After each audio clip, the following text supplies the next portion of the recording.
Bang! Neevesknives. I'm Jared, and we are live, ladies and gentlemen. Live on Neevesknives. I seen Memers was asking about the REATE EXOs. He was actually asking about the K, I believe. That one will be available at Blade HQ any day. I heard Monday, but I can't. It could be tomorrow. I don't know, but it's going to be any day. They already have them. They have them. It's just when are they gonna put the thing on their site. As far as these go, they are available right now for pre-order and will be shipping out in July.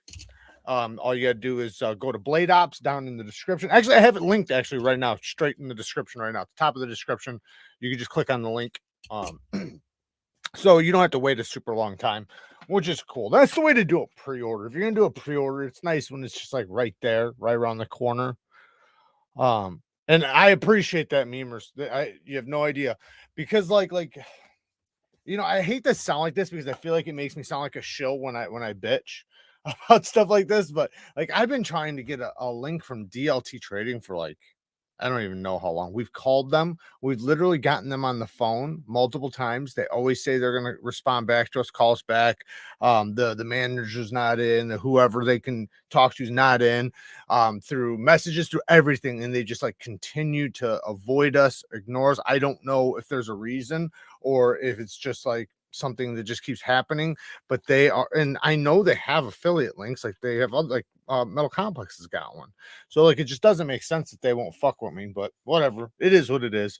But I refuse to shout places out like that, you know, because it's like they won't even work with us. But as far as like Blade HQ, they're awesome. They you know, and we have a ton of other affiliate links, so it's not like we need them, but you know, it's just nice that to have as many as possible, because that way I can always link stuff for you guys and make it very easy, you know, because it's not in my best interest to link things that you know that won't even work with us. Then why would they work with us if we did that? Q Ball says, Jared, I have to say that cologne does smell pretty damn good. Hell yeah. Yeah, it's that's a freshie for sure. It's a good freshie. We're actually going to talk about what fragrances I'm going to bring to the show come fragrance of the day time. About, what is it, 8:30, quarter to 9. We'll talk about that. So we do have a few other things I want to talk about. We're going to pull in a couple clips really quick. So one is, oh, this is funny. I'll play that in a second, but let me just grab this other one.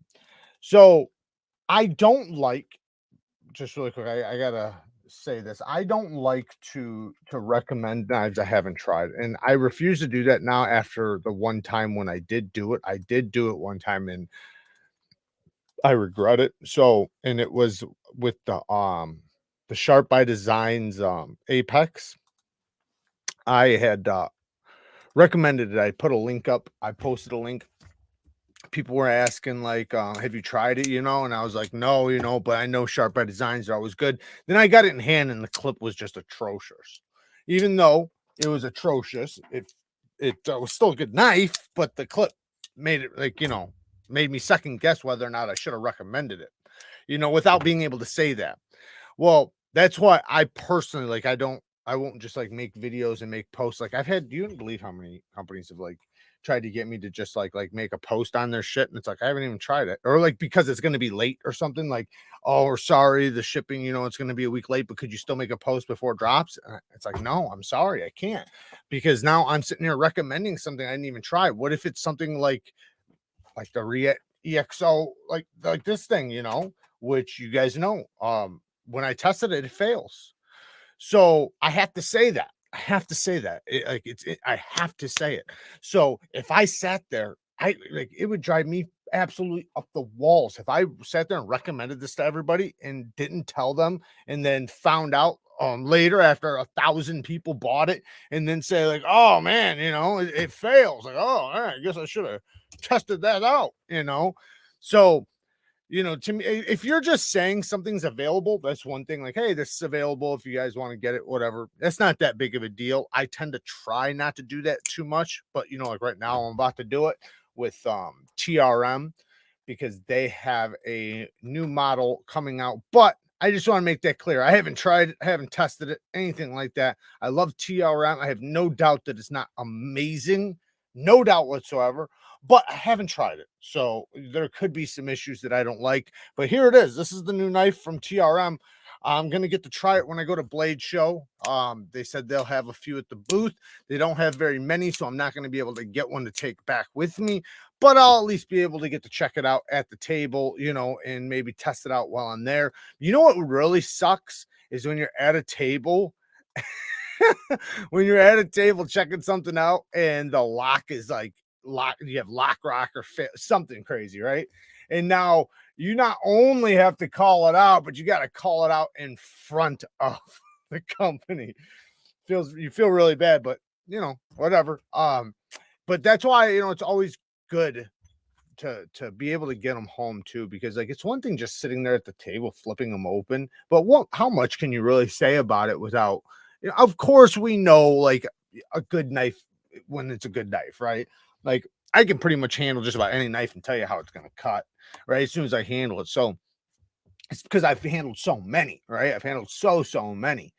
But, you know, like in the beginning, man, there was knives that I thought I loved until I started using them.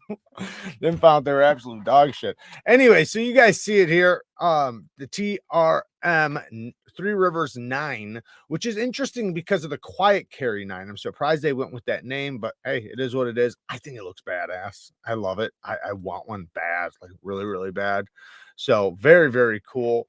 I heard they're gonna have some shadows there at Blade Show, so that's really cool. Hey, there he is. What's up, Brian? It's awkward when a knife's lock fails while you're at the table, even though it's not my fault. I'm like, sorry, but you have an issue. Right, exactly. Yeah, I had one. What was it, in Texas? And this wasn't the lock failing, but the lock bar access was like the worst it could possibly be, like beyond what's acceptable. And it's like, what, like, how did you come to the conclusion that this was a good knife, that there wasn't nothing wrong with this? Like, you almost have to use two hands to close something that is, you know, by nature supposed to be a one-handed knife. But yeah, same thing like with lock rock and things like that. When you go to check it and it just slips, it's like, whoa, holy shit, your knife here is failing. But then you try to give them the benefit of the doubt, like, oh, this is a table knife, it's been flipped 1,000 times. But you would think, just personally, man, if it was my table, I would, and I can't say what I would or wouldn't do. So let me take that back because I don't have a table or nothing.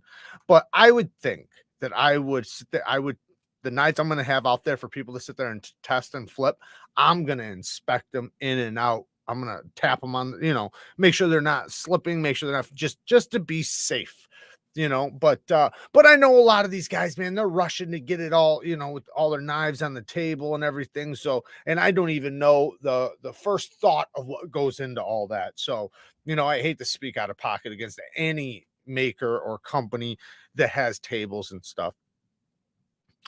I will be there on Friday. Yes, I will be there. I'm gonna arrive on Thursday, and then I'm leaving the day after. So yes, I will be there. I'm gonna be there first thing in the morning. I'll be there probably about a half hour to an hour before the doors open, because I'm gonna try to get some interviews done before the doors even open, and I'd like to catch the doors being open and the people rushing in. That'd be a cool like intro to a video or something. I will say the new TRM Atom tie textured pattern is awesome. I know I want to try it. What's the name of the new TR? It's called the 9. I plan on buying one of their knives to bring home. Well, you're not going to be able to get that one at Blade Show. You could probably get one of their other models, but as far as that one goes, as far as I know, they told me they only have like a few of them. So I think it's called the 9. Isn't that what it was? I think. Unless if they just meant they have 9 of them. Maybe I'm wrong. Yeah, they're not really saying the name very much. It says the Three Rivers 9. So that's all I can see. So I'm guessing that's the name of it. It's weird because the Quiet Carry just came out with one called the 9. Are you going to get me something? Was I supposed to get you something? Did you ask me to get you something? I thought it was the Comet. Ooh, yeah, it is kind of close to that, ain't it? Now we're gonna have a bunch of people saying how they stole the design. I'm new to knives, and your video/content has scratched an itch I didn't realize that I had. Thank you. That's awesome, Matt. Hell yeah. Welcome. Welcome to the community. This is an amazing, amazing community filled with some of the best people on the planet. I promise you. Like you'll never find a better community than the knife community. When I first entered it, I heard that a bunch of times, you know, about the community being so awesome and all the people, blah, blah, blah, blah, blah. And I thought, like, well, yeah, you're part of it. So you're going to say that, right? But you don't realize how true that is until you've been in the community long enough and you realize, like, how many people have each other's backs and, you know, so many people go out of each other's way, supporting each other's business and just like all the friendships, man. It's amazing. So welcome, Matt. Hello, Jared. I received my second knife from Monthly Knife Club, and it was a nice knife. It is the Kershaw Tactical 3.0. That's awesome. So knife man, I'm carrying a Kershaw right now. I'm carrying the Kershaw Launch 15 right now. Magna cut steel. I will say, as far as right now goes, this is my favorite Kershaw. USA made. I love that about it. The Magna cut is soft. It is soft. I've already resharpened it, and you know, it's holding a good edge. I'm not going to say, you know, it's holding a bad edge or anything. It's doing just fine, but I know it's soft because they say it's soft. But the knife is super solid, man. Like no play any direction. I am like impressed, thoroughly impressed with Kershaw's Launch Series knives. All the ones I've tried have been super duper solid. So I got to give them credit where credit's due. You know, yeah, the steel's soft, but man, the knife is super solid. I love it. The only problem is, man, like I carried it today, and I did go take a little walk, but legally I'm not even supposed to carry this damn thing because I'm a felon. Hey, hit that damn like button. Yes, thank you. Please hit the like button. It is a great community. It is a great community, and I am a maker and have been able to get so much help. Yeah, no, it seems like everybody's got each other's backs, you know, and there's always a place for you, you know. I think a lot of people, especially like people that are like, you like maybe trying to get into it in like a monetary way or like, you know, having a channel or a business or whatever. I think a lot of people think like, oh, well, there's so many other companies and so many other channels and so many other people already doing it. Like, where could I fit? And it's like, you'll fit right in. You'll be fine. You just gotta, you know, like obviously cooperate with people and communicate with people, and you'll be fine. Felons can't carry auto knives. No, so in my state, you have to have an FOID card or a carrying license to carry automatics and like OTFs and gravity knives and butterfly knives and things like that. So that's the problem, is because since I'm a felon, I can't get the carrying permit. I can't get it back. So I used to have one. But I'm gonna try to go to court and see if I can't, since it's, you know, been a few years, see if I can't get that expunged or whatever, at least to the extent of being able to carry again. But we'll see what happens, man. The new TRM is the it is the Comet. I thought you were talking about the Kaiser Comet. It's called the Comet. Why does it say 9? Like it literally says TRM 3 Rivers 9. I don't know. Maybe they just meant 9 of them. Anyways, but that's cool. The Comet, that's a cool name. I'm trying to think if they do they have like a thing going with their knives? I don't think so. Oh no, I guess they have the Atom. They have the Shadow. I guess that doesn't really, I don't know. A lot of companies seem like they do like the same thing, like if they're animal names or something like that. Dennis, thank you for the 2 crackers. Kyle, wake the fuck up. Thank you, Dennis. And shout out to Dennis. He sharpened up his Mannix today or at some point and put a 15-degree edge bevel on it. That's the way to go. Most Spydercos I would recommend, as long as you're, you know, not being like ridiculously tough on it. If you're just using it for cutting purposes, I always recommend putting a 15-degree edge bevel, because they're almost all, not all, but most of them are 20 degrees behind the edge. And I'm talking about the PM2s, the Pair 3s, the Manixes, you know, the stretches, things like that, right? Um, their edge bevel is well, it's about 20 thousandths behind the edge with the factory edge. But if you resharpening it to 15 degrees per side, man, especially sharpening it at home where you can do it on your own stones and stuff, man, it really brings out the sharpness in a Spyderco. And I like after the first time I sharpened one of mine to 15 degrees, like I've done it ever since, just because it's so much sharper, but then it also seems like it just stays sharper longer, holds a lot more bite. And yeah, I love a 15-degree edge bevel as long as it's not, because if it's too thin behind the edge, you don't want to do that. Right? Like that's the thing is you got to play with the geometry a little bit. Like if it's 20 thousandths behind the edge, then 15 degrees is usually pretty good. If it's like 30 thousandths behind the edge, 15 degrees is going to be a big fucking bevel. If it's like 10 thousandths behind the edge, 15 degrees is going to be a little fragile. So, you know, you kind of got to pick your battle. You can probably call or look it up online, but I've had knives in my luggage every time I've flown. Just keep your bag locked. No, you can fly with you can't bring them on the plane, but you can put them under the plane. So as long as it's not carry on, as long as it's checked luggage, you can bring knives. I brought cases and cases of knives. As long as they're just got to be like in something, like not a lock box or anything. They just had to be like in a pouch or in a box in something, right? They can't just be fumbling around in your bag. And if they are, I don't think it matters, but they say to make sure they're like securely pouched or something. What's up, Luck? Shout out to Luck Knives, another person in the community making custom knives. One I probably need to get soon. We're gonna check out the knife from Chef Kalari here in a minute, or Super Still Steve. Man, this thing is so fucking awesome, man. I'll tell you what, man, when cutting with a knife like that, you really like it almost makes you feel like a chef because like you're so much better. Like even me, man, like I'm not good at chef stuff, but with a knife like that, it passes through so cleanly that and you it almost makes you worried because you feel like, man, if I slip, man, I'm gonna cut my leg off because it's so damn sharp and the geometry is so good. Received my first micarta Kubi. Horrific unfinished rough micarta with it's a pieces hanging off all over. Yikes. Sticking with the G10. You might have got a bad one, but remember, some micarta is furry. So that stuff will wear down. Like, so some micarta is like that. That's just the nature of some micarta. Not all micarta, but there's like literally probably 50 different kinds of micarta. And I'm not exaggerating. There are so many different kinds of micarta.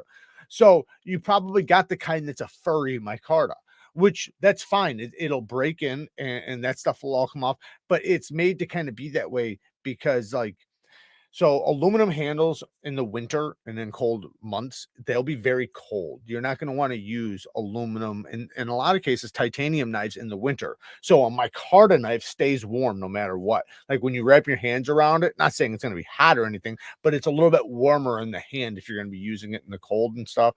And then if it gets wet, it's grippy still, like it's not going to slip. So there's reasons for micarta, but there's all different kinds. So if you don't like that micarta, don't just like cross off micarta. Just try a different kind. You know, you probably would want more of the denser micarta. Like here, like this stuff right here. You probably would like this stuff a little bit more. This stuff's a little bit denser. I love this stuff. It doesn't patina nowhere near as fast as like say this stuff. This stuff is a little bit more, you know, you can see it's gotten like dark spots and everything. So there's just all different kinds. Like here, this is burlap.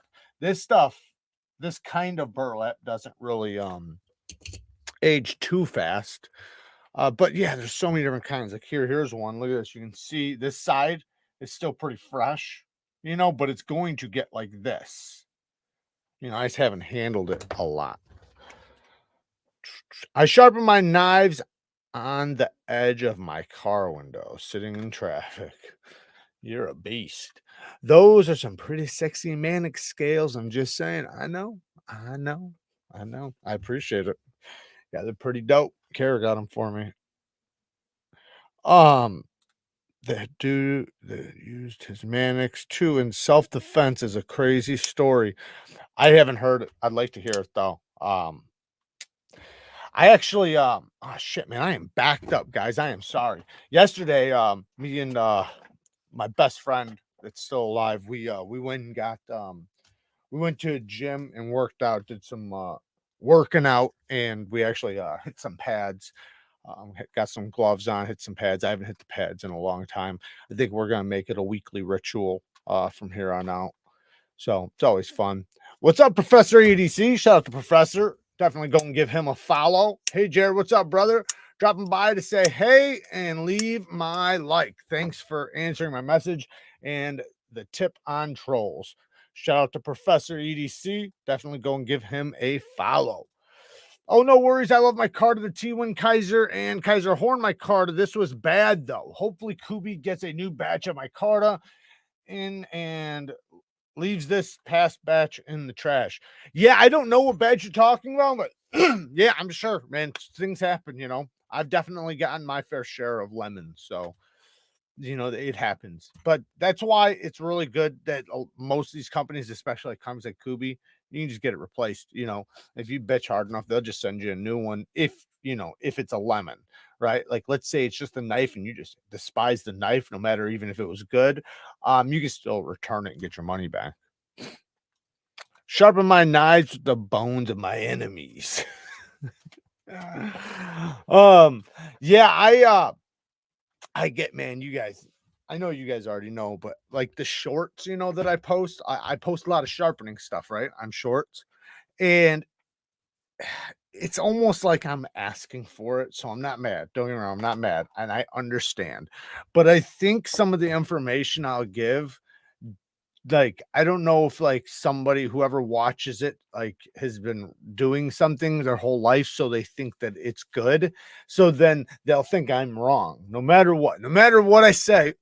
Even with all the evidence and anything in the world, I'm wrong and they're right. And so then they'll argue and debate you, and they haven't even taken 5 seconds to look at your channel. Like people will come in and they'll tell me like things that like I literally said probably 10,000 times, right? In sharpening videos, like things I say constantly, and they'll try telling me it as if they're teaching me something. And I mean this like not in a nice way, like they're saying it in a cocky way, in a way like to one up me. And it's like, dude, just go and watch my channel, you know, and then they'll refuse. Like there's this guy right now, and maybe he's watching right now. I don't know, but he refuses to go watch my channel. So then he has no idea what my arguments are, or where I get my information, or my tests, or sharpening, or anything. But he's willing to debate me and argue with me about honing and sharpening. And it's like, just go watch my channel, man. Just go watch the videos, because then you know you can at least, because you can't take a 60-second clip.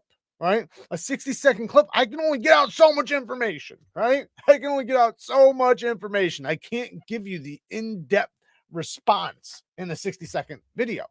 Go watch I guarantee there's probably a full-length version, right? You know, maybe not the exact, but there's going to be full-length versions of those types of videos that I've made, and you're going to get all the information. And it's just funny as hell, man. People like they go in and they it's almost like you hurt their pride saying something.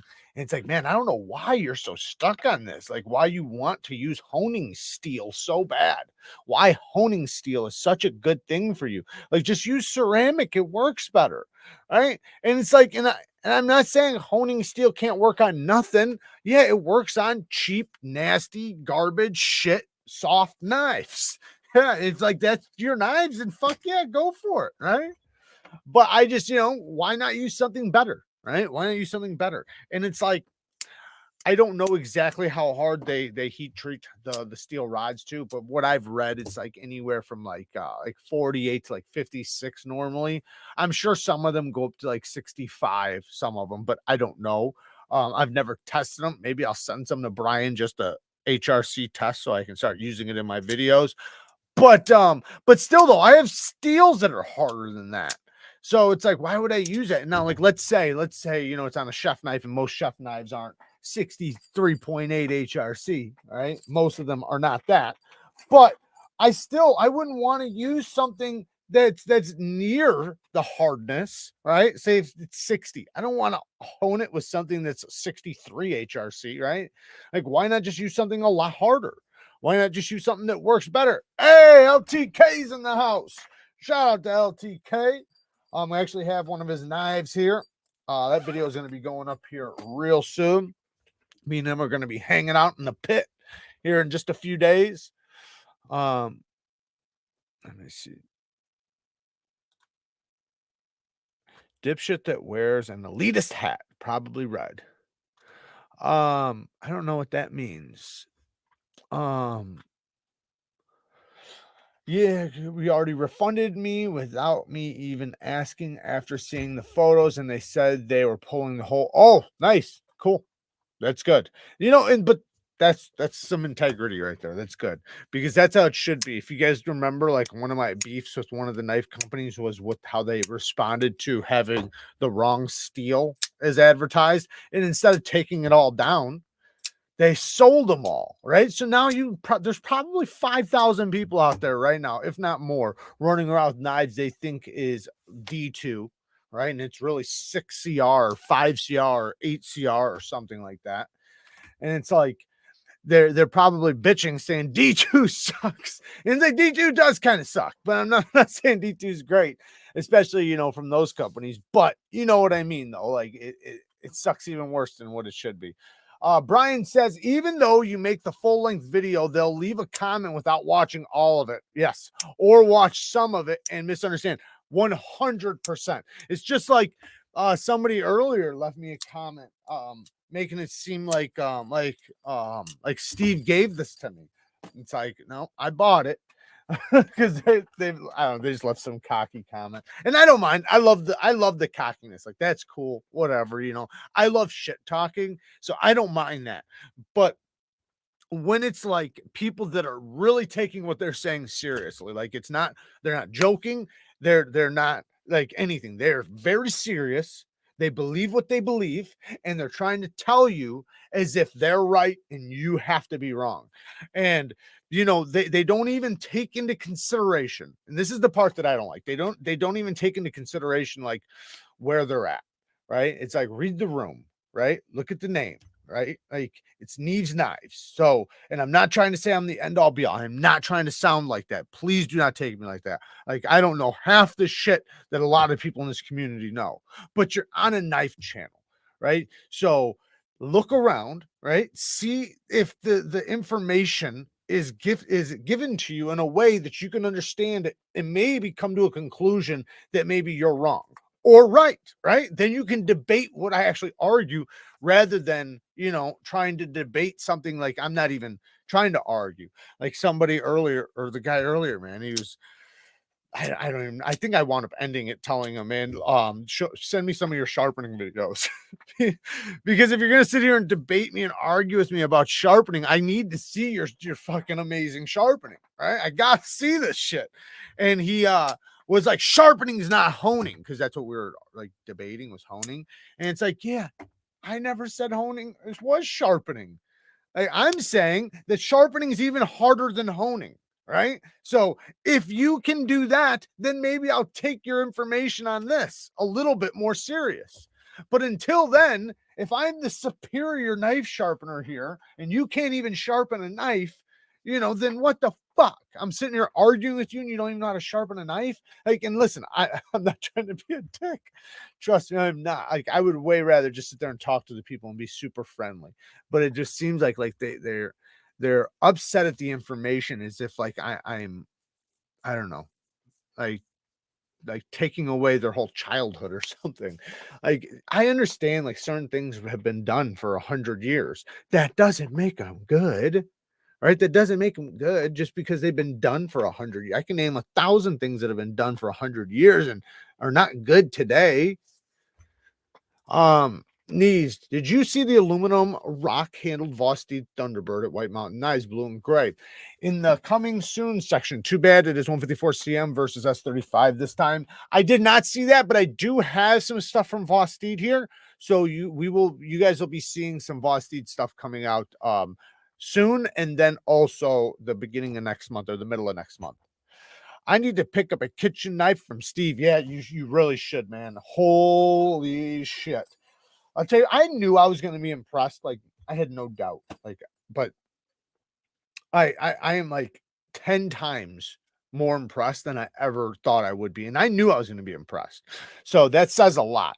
I mean, this thing is just, like I said, in the video that I did, go watch my video. I shouldn't even be showing this to you guys. You guys should be watching my full length video. And I do a lot of cutting in that thing. I put a lot of work into that damn video. Please go watch it. But yeah, not only did he sharpen this thing like a champ, he put an amazing edge on it, but you would think that he's fucking done this for decades. You really would, just looking at his work, like, holy shit, man. Like, he's doing, man, such good work. I am backed up. What's up, Aaron? Brian, sharpen one edge at a time. Do one edge, then rotate the blade so you can do the second edge. Hey, Mom. Oh, sweetheart, how are you tonight? How is everybody? Hope everybody's doing great. Hope you are doing great, Mother. What's the wait time on the sharpening and how much? I've heard good things about you. Brian says, me, this is wrong. Them, I've been doing it this way for 40 years. Exactly. Me, are you saying you're proud of me for 40 years? Exactly. That is fucking great. Oh, that's hilarious. Exactly. Yeah. Man, and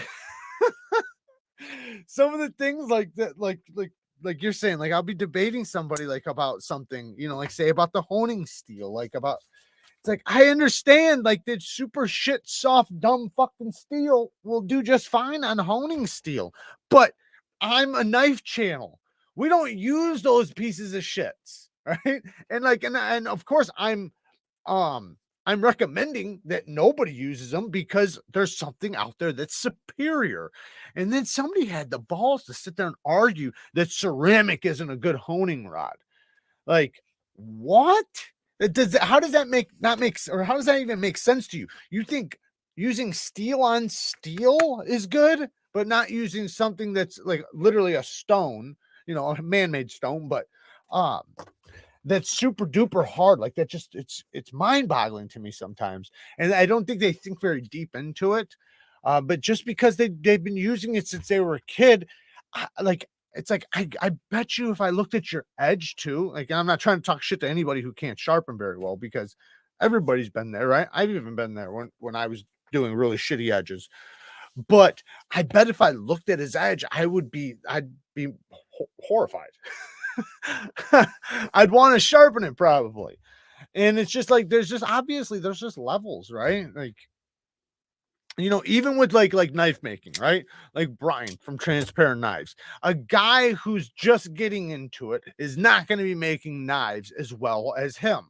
So, you know, even if the guy's been making knives for 6 weeks or has built a few knives back in his day, right? That doesn't mean that he's going to be able to do it to the level of which somebody that does it every single day for the past couple years.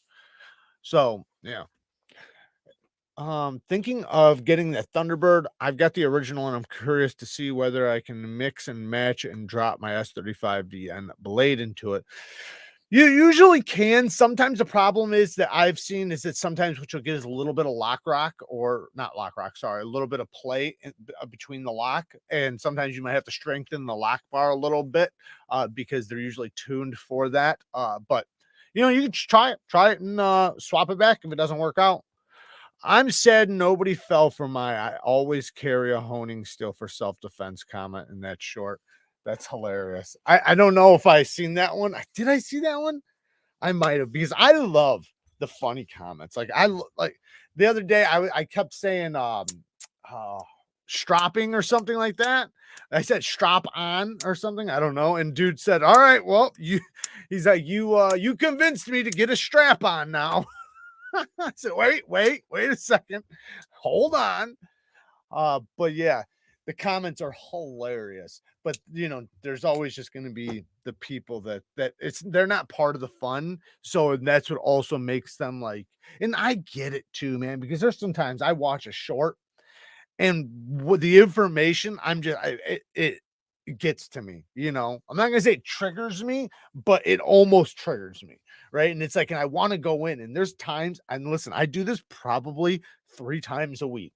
I will write a message and then I'll think about it when I get to the end and be like, nope, and just delete it all.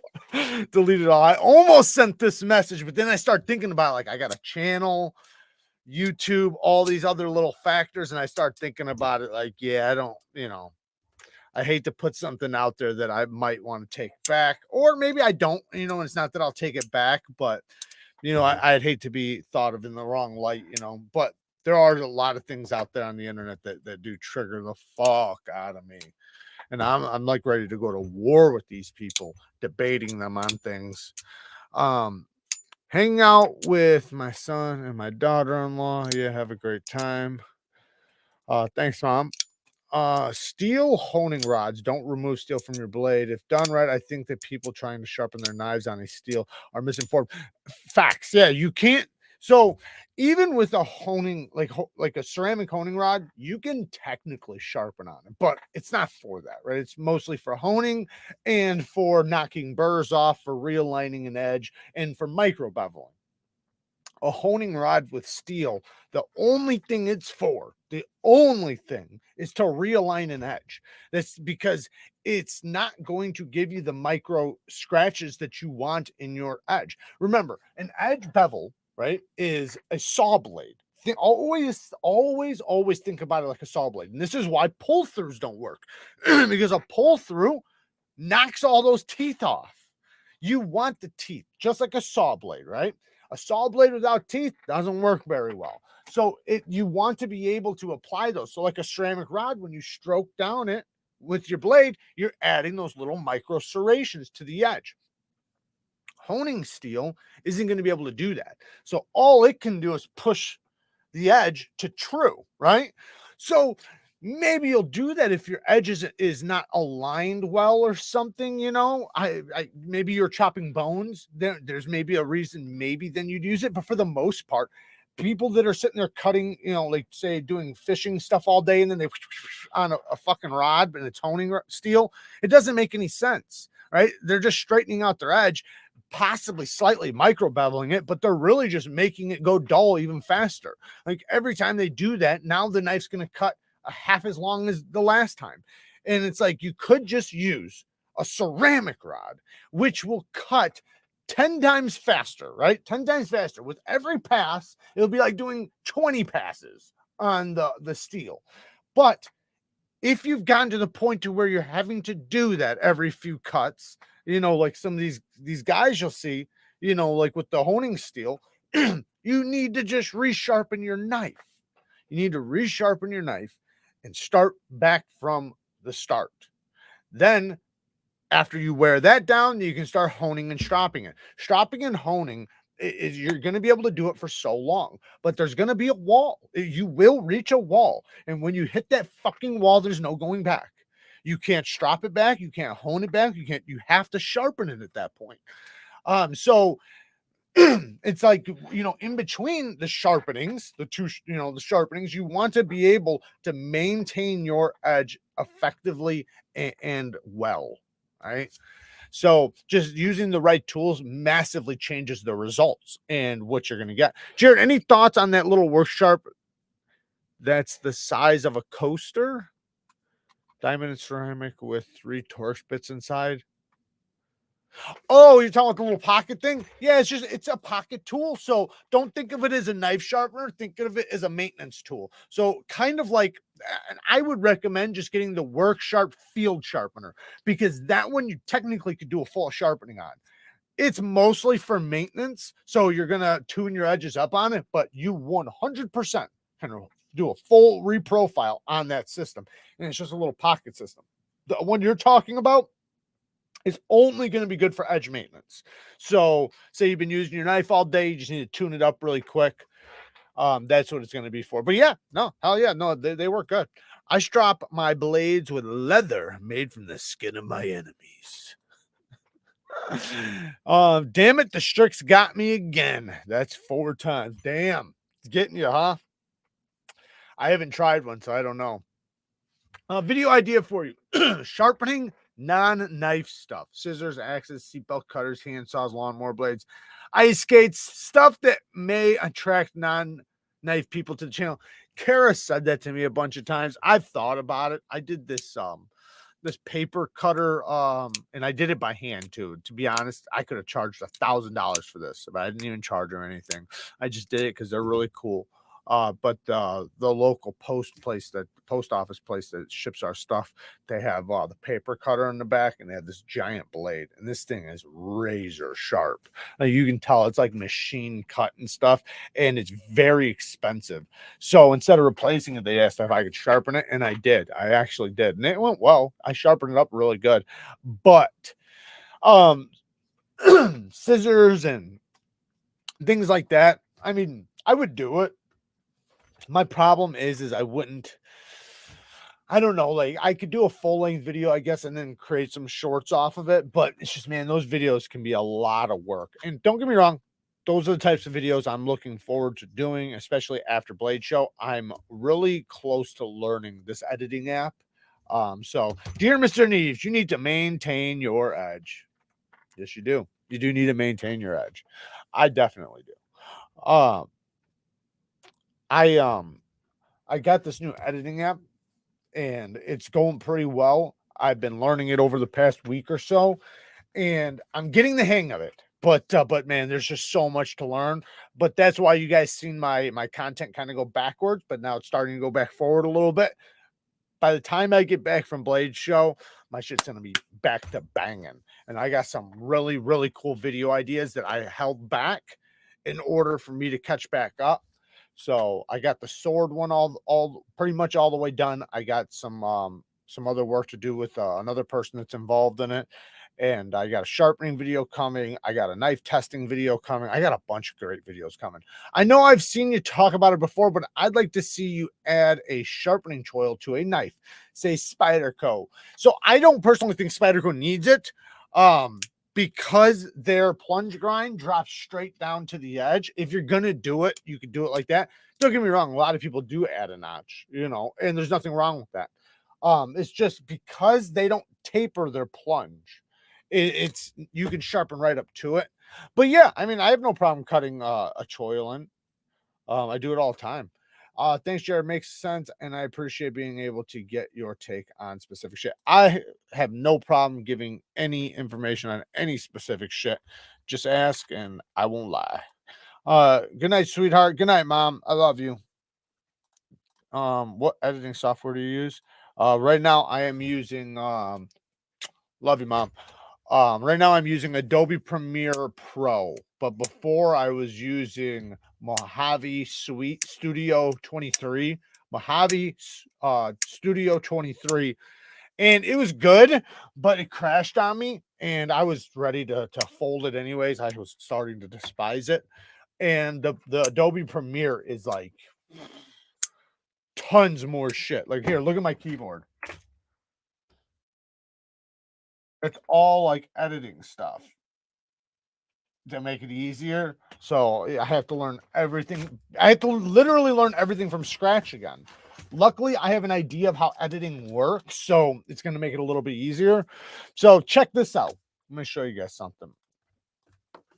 I know you guys have seen this already, probably on YouTube, but I'm calling complete bullshit on this.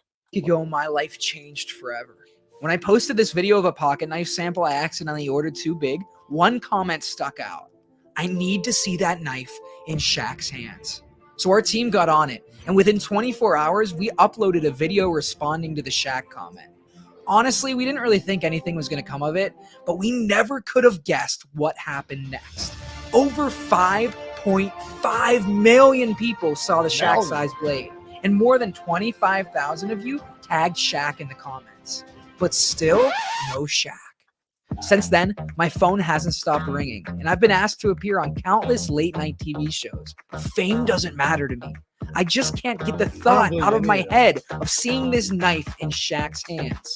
It's no longer just about Shaq. It's about 25,000 people who want to see Shaq hold this pocket knife. Help us by leaving a comment and making this video go more viral than COVID-19. I don't believe any of that. I see 59,000 likes on this, so that's a lot of likes. That means this thing's got a hell of a lot of views. But I do not believe that he accidentally bought it or accidentally had it made. I think he intentionally had a big knife made and was ready to do something like this with it. And doing the Shaq thing, like if Shaq said yes, he could offer, like, cause he wouldn't mail it. You know, he wouldn't mail it because he would want to record Shaq. Because think about this: say if Shaq said yes, right, and he's like, just mail it to me. Then he takes it, never even says anything about it, never clips a picture of it, nothing. It's like it didn't even exist, right? He's just like, okay, thank you, puts it on the shelf, never talks about it. What good did that do you, right? So you know they're not going to do that and risk of that. They're going to want to deliver it to him. They're going to want to give it to him by hand so that they can record him with it in his hand. Then they can make a ton of shorts over, a ton of videos off of it. But yeah, I just don't believe, not for a second, that they didn't intentionally buy it. Did you see the box? Did you see the fucking box? Like the packaging, you order the packaging. What? You order what? Yes. You want to come in? So like even like with the packaging, like Kara said, like they're not going to just order random packaging. They're gonna have to say yes to the packaging that they order for their knives, right? So it just doesn't make sense that that there's branding and everything on the box. Maybe they had a different box laying around. I don't know, but I know they didn't mistakenly order a giant knife. They intentionally did it. I resemble that. Oh, that's not me. Shaq is awesome, but I assume he is attuned to bullshit. Yeah, I'm sure he is. I mean, he is really cool though. He's got some real powerful messages. So I like Shaq, and being from I mean, I was born in the '80s, but growing up in the '90s, Shaq was, all over the place. Like, I feel like I've known Shaq. I mean, I've known him my whole life, watching him play basketball and everything. Like, so he's always been like a superstar. So but he's really cool. Like, what's crazy is how dumb they made him be. Like, you guys remember that? Like every cartoon, every show, everything made him look like he was retarded. But when you hear him talk, that man is brilliant. That man is so smart. But they made him seem like he was so retarded and everything. People will do anything for attention. That's a fact. Yeah, I think it's just, I don't mind that, because like I obviously have a channel. I want to do things for attention too, but I just think there's a line, of which like something that's bullshit and something that's not. Like, I'd rather just try to go off of more legit, things, I guess. I don't think you have to bullshit or lie to do that. And I don't know if they're for sure lying or not, but I would guess that they did not accident. And they keep making it seem like they ordered a knife, but they accidentally ordered a gigantic one. Yeah, okay. I took a shit after ordering number 290 of Chipotle. Like and comment for the results. Kara talking about stuff off camera. Yeah, yes, she is, as usual. Man, that's a lot of pressure for being the only freaking here. I miss Maurice so much. Yeah, Maurice, I'm sure he listens every now and then. We have Diodo. What's up, bud? Do you think that a self-made sharpening help for the right degree out of plywood or else is usable? I do. I think you could make up something by hand, but I think it's tough because, I mean, you absolutely could just, get a digital angle finder, as long as you're good with tools and good at building stuff, you absolutely could. And there's so many, so I can actually help you too. Instead of making your own stone holders and stuff, you just buy them off of Etsy. Like the one I have right now for the workshop, you can get stuff like that. And it's funny, NAF sales in here, because we were actually just about to talk about them here in a second. But he says, Shaq spends absolutely insane amounts of money on kids' charities. Pretty awesome. Yeah, and just even the way you hear him talk about his dad, like you can tell he's a good dude just by the way he talks about his father. Like he just seems like such a good dude. And when you hear the way he talks about raising his kids and just everything, man, you can just tell, man, he's so smart. I've heard him on so many shows and everything, and he just seems like such a good dude. But I just remember growing up thinking how dumb he was. Everybody did, because every single cartoon portrayed him as like super illiterate and just goofy and dumb, doesn't know anything. And we all thought it was true. Did anyone else? Where'd that go? Did anyone else have the Shaq Fu video? I remember he did that. What movie was that? He was a genie. Um, oh man, I can't even think of it now. Uh, Sh- Shazam or something. I think it's Shazam. Yeah, I think that's what it is. Shazam, and he was a genie in a boombox. I think he was sworn in Louisiana. That'd make a hilarious couple though, huh? Kazam. Is it Kazam or Shazam? I mean, I knew it was one of them. Kazam. Is it Shazam or it's one of those two? But anyways, he also did a bunch of rapping. Do you know he recently did a rap video? I forget who it's with, but he recently dropped a video where he's rapping. It's actually pretty dope. I'm gonna give him some credit. It sounded pretty good. Shazam. I grew up on that shit. Like that's how I remembered it because I've seen it like 1,000 times. I was talking to officer. Always cut in a choil if it needs it. Yeah, definitely. Yeah, Sinbad. That's an old one too. I haven't even heard of him in a long time. Sinbad. Damn. Well, before we go any further, why don't we shout out if it'll pop up? Nafsale.com, where you can buy, sell. I'm not going to say trade, but I'd like to add trade in there. Buy, sell, and trade. But you can definitely buy and sell your knives there.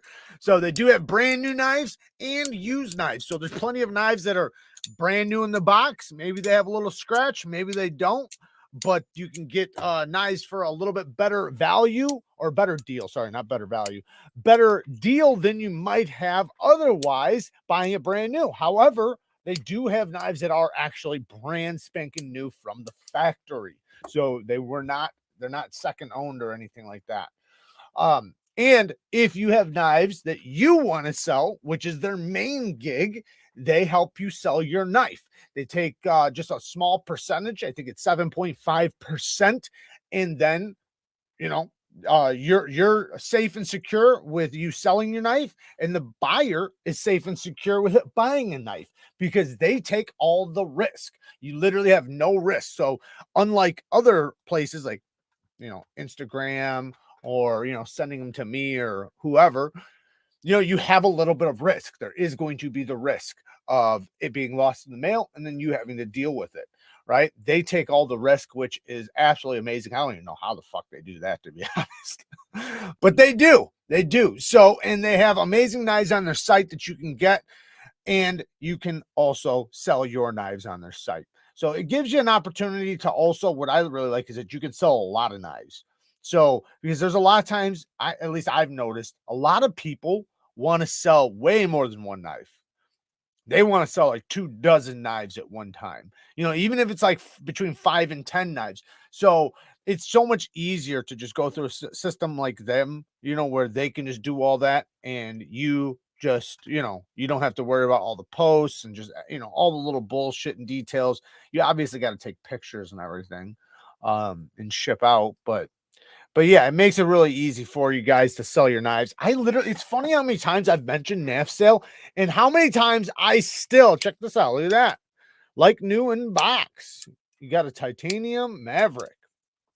But yeah, it's amazing how many people still contact me and asking me about where or how I sell my knives. Here's a Curtis Custom too.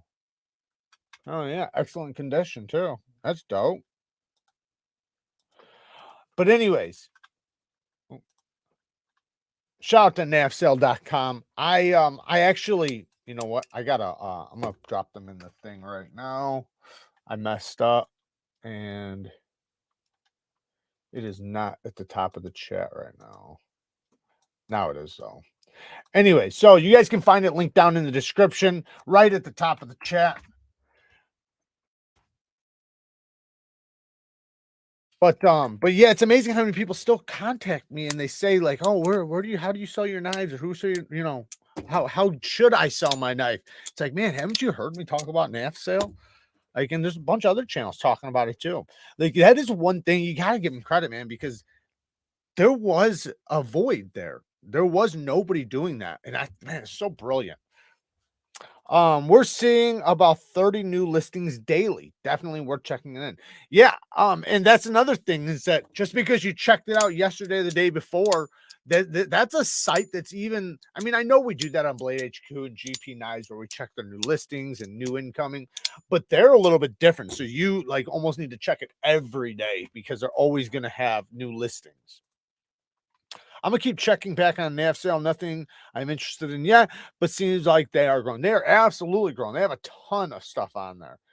And you know, like I said, it's great to have a company or a place to sell your knives, because obviously, man, so many of us, like we collect and we have huge collections. And right now, what do we have coming up? Blade Show. Blade Show's coming up. People need funds. People need to fund, you know, their next baddie. So why not sell a few of your old ones, excuse me, and buy some new stuff, you know? And then that way your old ones are somebody else's brand new ones. Hey, now so you didn't have to do that, bud. Thank you. Pay in 4 with Afterpay also available there. So if you heard that, so you actually have it where you can pay in payments. Pay in 4 with Afterpay. That's awesome. There's so many people that always talk about that too. Like even Lefty, how he uses, I think it's Zelle or something like that, where they pay 4 different, so you can break it up into 4. So instead of having the whole shebang right there, you can break it up into 4 different payments and not have to have the whole thing. I think that's what he's saying. Hopefully I'm not wrong about that. Oh, good news about Afterpay. Rock on. Oh no, not Afterpay. You guys are fueling my future divorce. But you know what though, man, that's a lifesaver for a lot of people, because a lot of people, they can handle, you know, say $100 a week, or you know, maybe a couple hundo a month or something. But you know, doing like the whole 600 or however much money something is, it makes it to where you can actually afford it, you know, because you just got to break it up into payments. Some people would say that, you know, hey, if you got to break it up into payments, you can't afford it. But I don't know if I agree with that, because I think there's a level of which you could probably afford it, but it's like, why would you want to pay it all at once when you can do something like that, right? I remember when I was a kid, my mom doing that for like Christmas presents and stuff. Layaway. Gotta say, NAFSale is always updating. You might as well favorite the site. www.nafsale.com. Linked at the top of the chat, or top of the description. Jared, how long until the washers will break in on the TRM Atom? So I actually have one right here. I would say never. Mine's smooth, so mine's very glassy, but I can't just drop it. Like a little bit of encouragement, it will, but it's not that type of knife, but super snappy still. Just not smooth on the, I mean, it's smooth, but it's not fall shut. Like if I grab another frame lock, just for an example, let me grab something with washers. I have a bunch of shit with washers, but fuck it. You know what? Here. If I drop this is not on washers, by the way. I see how it just drops. That's really cool. They don't, at least mine doesn't do that. When I push in the lock bar, I have to pop it forward. But it's still very smooth. And once it's past that, you know, it'll smoothly drop. But like my Sabenzo will just straight drop when I hit that lock bar.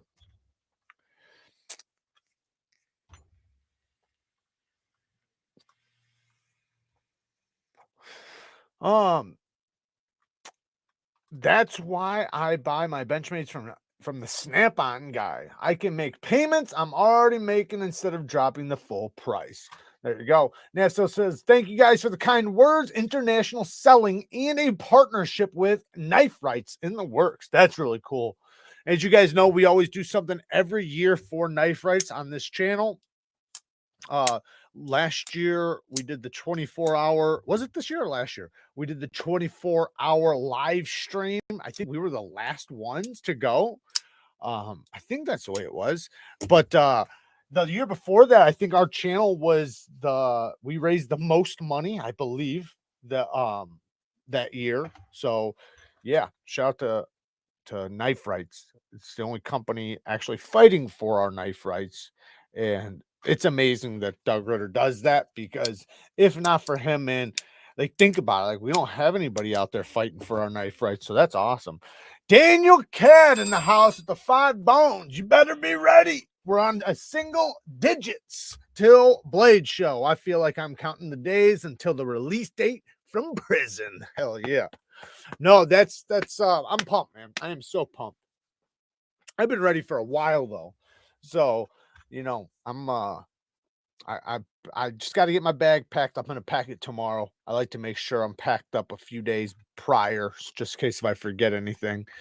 And I don't mean to step on Nav Sale. This is one of my favorite sites, just trying to help Stats sell some knives and help people get knives for cheap. Yeah, if Stats has some knives for sale, fucking scream them out, man. Go check them out. I did see he had a knife sale going, because he's probably getting some funds up for Blade Show, but he has a channel. That's the thing. So he has an audience that he can, he can talk to. Most don't, right? Most people don't. So they can just go to NAFSL, and then that's their audience. It gives them an audience. I'm glad I found your channel. I'm glad you did too. And I just got lucky to hit your first live stream night. Caleb, you're awesome, man. Thank you for joining. I appreciate it, brother. There was this video I want to show you guys. Somebody sent it to me. Let me see if I think I got it. Yeah, here it is. Okay, hang on one second. This is hilarious. This is totally me, and somebody sent it to me because they heard me talking in one of my lives saying this exact shit. This is literally what happens in my brain. Where's it at? Why do I? Oh, here it is. I'm going to keep playing it until I go to bed. And when I wake up, I'm going to play it some more. You're wasting your life away. You should be out making money. Why aren't you making money? My wrists hurt. If you don't make money, you'll die. My back hurts. I'll never own a home. What am I having for dinner? What happens after I die? I forgot to go shopping. I'm a piece of shit. Wow, what a fun game. I'm going to keep playing it until I go to bed. That is 100% my brain when I play games. I said that the one time somebody was asking me if I play games. Kara plays games. So I think a lot of people think it's me because her thing's Neevesknives, but it is absolutely not me, because I don't play games. And I said it in a live that the reason why I don't is because that reason right there. When I play games, that's what my brain sounds like, and I can't stop it. It just happens. So I don't even fuck around with games. I'll play every once in a while with Kara, and I love it. I do enjoy it. I do have fun, but I can't do it like, more than, just, few, like an hour at a time, maybe once a week. And I haven't played like, I don't even know, months, because I can't do it, man. I can't do it. I hope you film a lot of knife show content. Can't free myself, just about laying and built a house. I'm definitely going to film a lot of content while I'm there. I have it set up for, I'm going to be there early so that I have some tables or some people that I'm going to interview, early. And I don't really have a schedule of how I'm going to do it aside from like right off the bat when I get there. But I have plans, and we have tables that we're going to check out that we're going to see. But what I'm planning on doing is doing all the filming I possibly can the first day. The second day, doing a little bit of filming in the morning, and then cutting it off, packing my shit up, and then just enjoying myself. That's the plan. Not saying it's gonna, come true, but that's the plan. Yes, it was a great price. You can't find them anywhere for that price. He hooked it up for sure.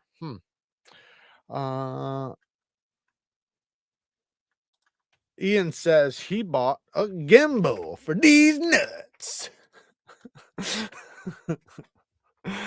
I am also going to buy a Braga from a guy on NAFS when payday comes around. I don't even know what that is. Jared, are you using a gimbal? What is a gimbal? I don't even know what we're talking about. What's a gimbal? Am I stupid right now? I'm gonna enjoy seeing you fellas. I'm gonna enjoy it too. I can't wait to meet up with everybody. See, I'm a people person, so like I'm good in crowds. Like I love people. I have a huge family, so like I've been raised in like crowds, and my family's absolutely crazy as fuck. So since my family's so batshit crazy and so big, it's just a part of the, just a part of the nature to be, good in crowds and good with people, and all my family's like that. My whole entire family can they can work a room really good. So I have that in me from them, so yeah, I always have a good time meeting up with everybody. I know some people get a little anxiety, around crowds and things like that, and I understand.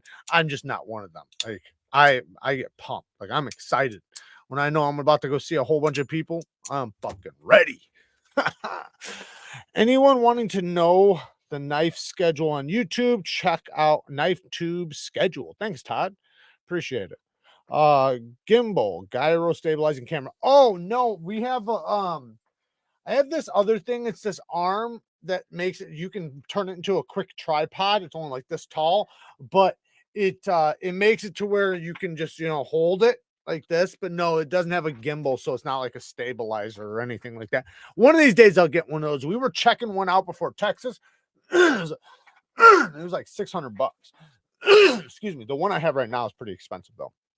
Excuse me, guys. Sorry about that. I'm coughing my ass off in your ear. 5 bones from Daniel Cad. What day does everyone want to cruise in the slingshot? Thursday, Friday, Saturday, or Sunday? That'll probably be a Saturday, Sunday thing, because Friday is going to be too busy. Saturday will be the busiest day, but towards the evening, hopefully we'll have a lot done. What's up, my boy? Bama Knife Guy's in the house. He's going to be picking me up from the airport. So I'll be seeing him here in a few days as well. He's holding it for me for my payday, so he removed it until I'm ready. Oh, that's awesome. What a good dude. Isn't that cool? And that's what I mean about this community, man. Could you get Walmart to do that shit? Fuck no. The gimbal was named after Tony Gimbal, who was a renowned early cameraman known for having the steadiest shots in Hollywood. Very cool. Yeah, I just have I don't think I have it right here, but I just have like this arm that you can use, and it holds the camera and you can move around, and it kind of it helps it stay nice and balanced, and then at any time you can spread it out and set it down. So it works really good. I also have a sling that we sometimes attach to it, and it makes it to where you can keep it tight. So when you're moving it around, the tightness of the thing keeps it balanced. Because like even when I do my B-roll, I have to wrap my camera thing around my neck, and I hold it nice and firm so I can move like this. I'll be there in 2024. I'm gonna shake your hand. Dan, memberships have been excellent. Also, speaking of that, shout out to the Bang Gang squad. Tomorrow we have a Bang Gang live at 12:15. So if you are a member, we have a membership live sharpening tomorrow, which will be the last one before Blade Show. So if you're not a member and you want to join us tomorrow for a live sharpening, we teach knife sharpening twice a month in the memberships, and after we're done with the trip, we will be planning on doing more content for the members. We just got to get this shit out of the way first, get Blade Show out of the way. That'll give me a little bit more freedom, because right now, because I'm going to be gone for so many days, I have to back myself up with a bunch of content, so I just don't have time to make extra stuff like that. Not that I don't want to, is I really, really want to. And I've had a couple opportunities and I have made little stuff, but I want to put some, you know, put a little more work into stuff for the members. And as far as the Patreons go, before we leave, you will be getting to enter into the giveaway for the Microtech MSI or the Stitch, but it'll just be the entry. So while we're on the trip, you guys can enter, and then when we get back, we will pull the names. Let me see what else I was going to talk about. Oh, somebody contacted me, and I don't know what they've said yet. I need to find out or figure out who the hell it was, but somebody contacted me and said that they have a wasp knife that I can borrow.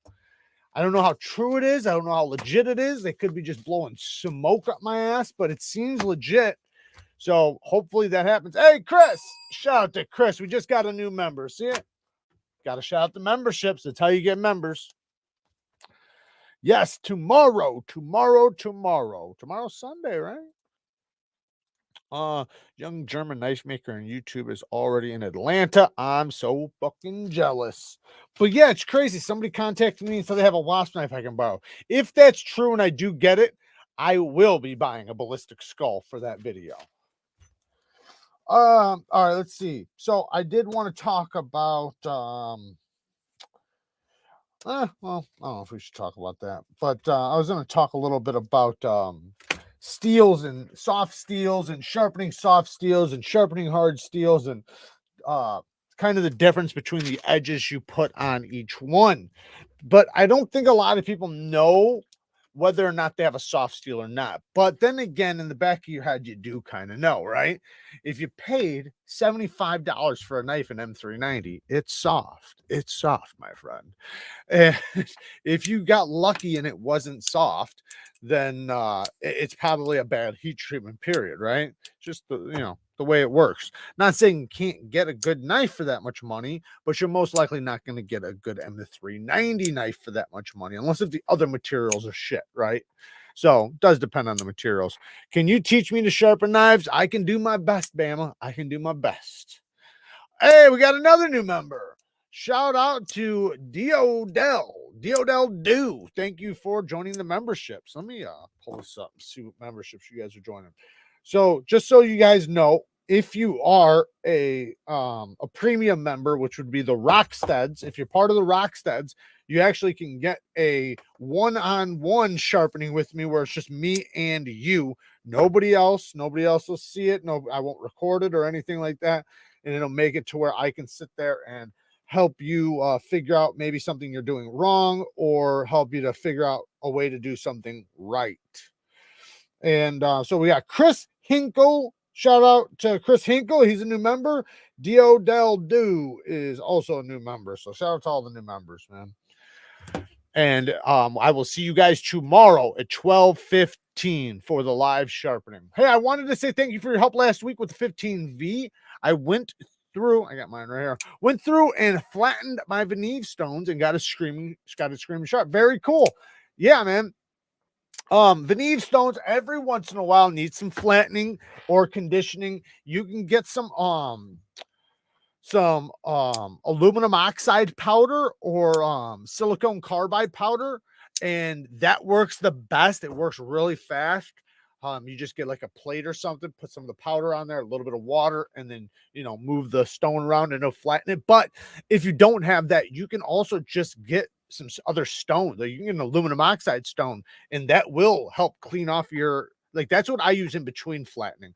I'll just use like an aluminum oxide or a Nagura stone or something like that, and I'll clean off my Veneves. And you have to do that. You have to do that because what happens is the resin breaks down, or excuse me. The diamonds break down. Like, say if the diamonds are sticking up above the resin, say this is the resin, this is the diamonds. They pop up, right? They wear down. And then the resin is above the diamond. So what you need to do is you need to remove that resin and expose the diamonds back up. But yeah, you're welcome, man. Jared, any well-known Jamaican knife makers? I don't know. You can probably search that though. Not that I can think of. Yeah, I can't think of anything. I'm sure there is though. The Arius opening always makes me think of Wolverine's claws, only better. Is Cole going live tomorrow? Probably. He's always trying to sabotage me. That's fucking Tri-State. He's always trying to sabotage Neevesknives since the beginning, since the start of his channel. He's had it out for us. Can you recommend a good strapping compound? So I mostly recommend Gunny Juice. However, Gunny Juice I think is sold out right now. So because that's sold out, I would recommend Stroppy stuff. I've had very good results with Stroppy stuff. The thing is I can't link it because I don't have an affiliate link and it is damn expensive. That's the problem with it. So it's damn expensive. The next thing I would recommend, if you don't mind pastes, the Neve has some diamond compounds that's paste. Now, it's not as good as Gunny Juice, and it's not as good as Stroppy stuff. It's messy. It's bullshit. You got to let it dry. The Stroppy stuff and Gunny Juice, you just squirt on, spread it out, dries like that, and you can start stropping. But other than that, I mean, you can get an aluminum oxide one, like the type that looks like a green crayon or a white crayon. They work good, but you got to keep reapplying it. So I would recommend getting diamonds. You can get diamond DMT spray. But I would just, if I was you, to be honest, Johnny, what I would do is I would just hold off for Gunny Juice.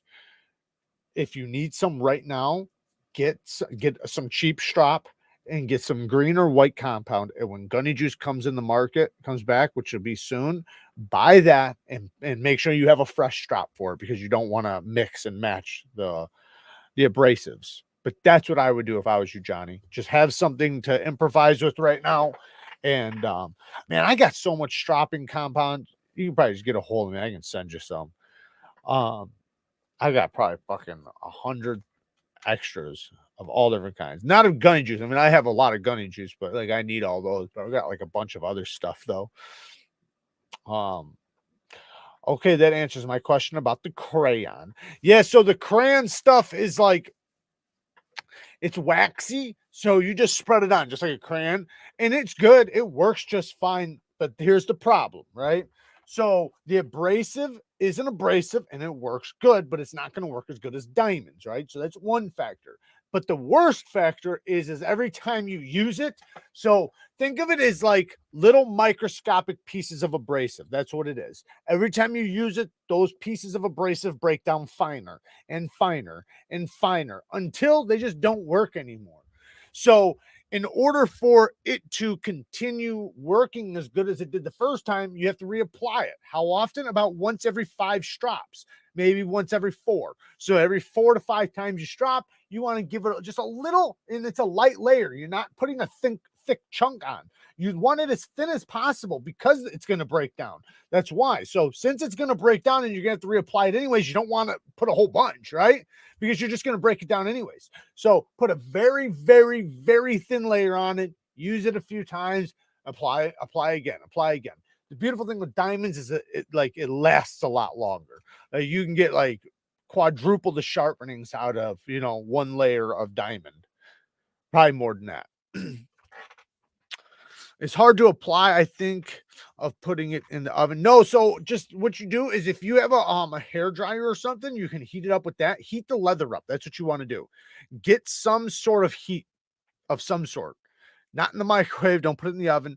Maybe the oven will work. I don't know. But what I would do is just get like a blow dryer or something and blow dry the crayon, blow dry the leather. You want to do that with other compounds too sometimes so that it spreads easier. But yeah, definitely warm it up. It'll work so much better warmed up. The strop come with the crayon, so I'll buy the good stuff next time around. Yeah, you can get a good strop. So this is what I would say: get the good strop, and check this out. This is what you do. Don't put the green stuff on the smooth side. Put it on the furry side. Okay, so I don't have a strop right here, otherwise I would show you. But there's a suede side and there's a skin side, the flesh side, right? Put it on the suede side. That way you can put the Gunny Juice or the diamond compound on top of the firm side, on top of the skin side, because it'll work better on that side anyways. That's the type of leather you want for Gunny Juice and stroppy stuff and things like that. Daniel Kidd is a an awesome supporter of the channel. Lee, he's been so amazing to the channel, man. He's a great guy. I saw and copied it. Thank you. Bama says he's been out of pocket. It happens. That happens.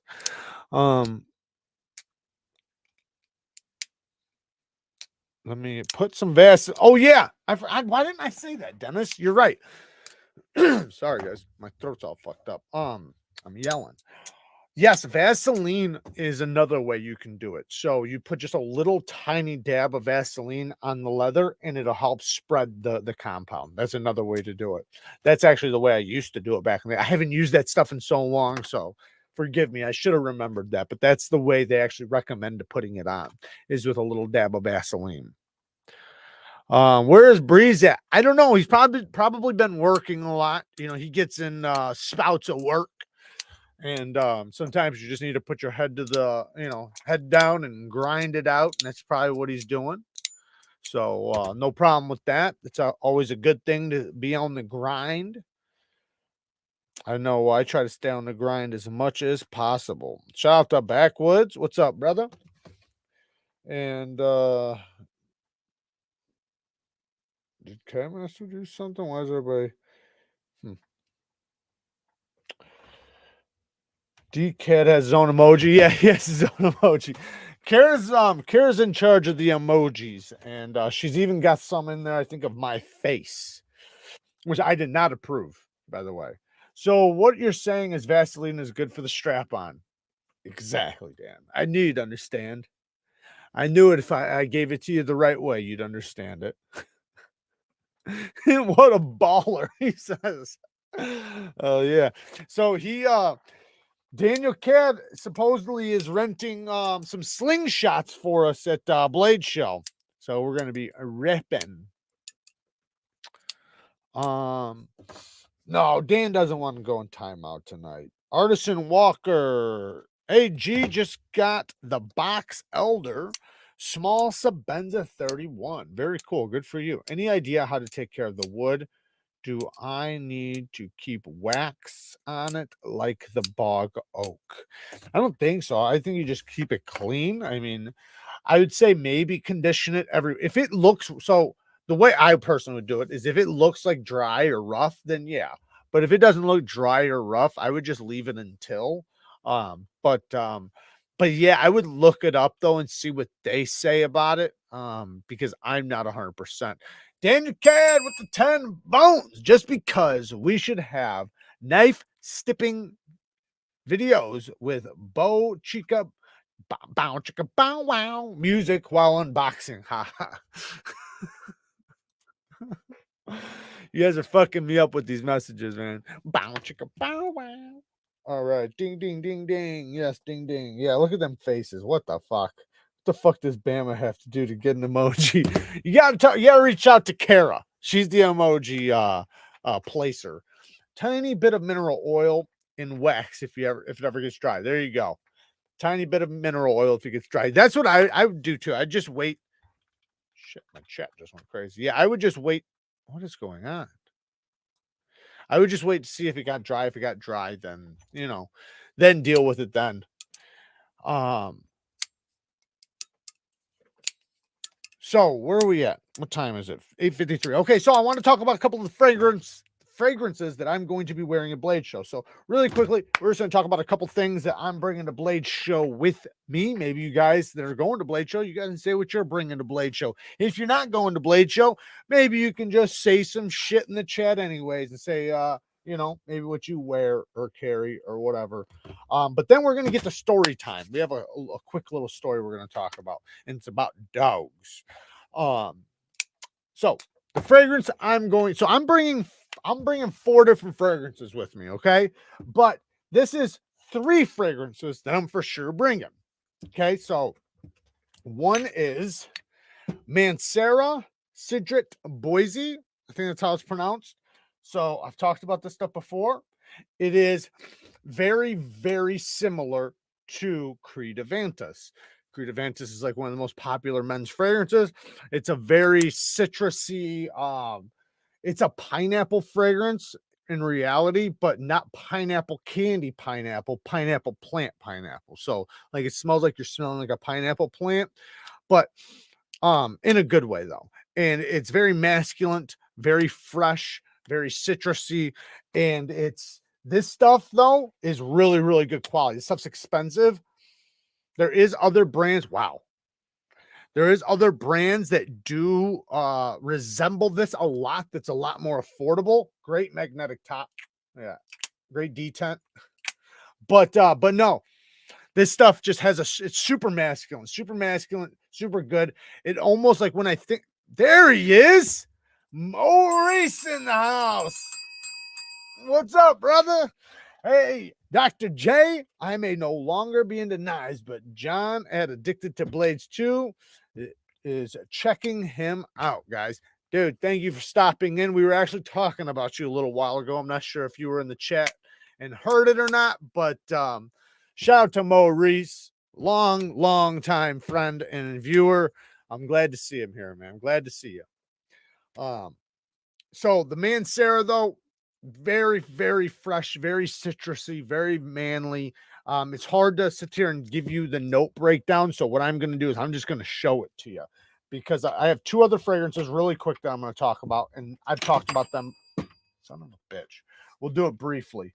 But this one, I think, is one that a lot of guys would like if you paid for it. But that's the problem, is it is expensive.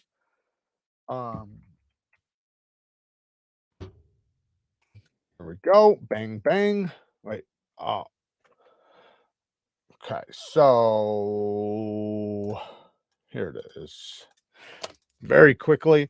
Man, that stuff smells good. Kara fucking loves this shit right here.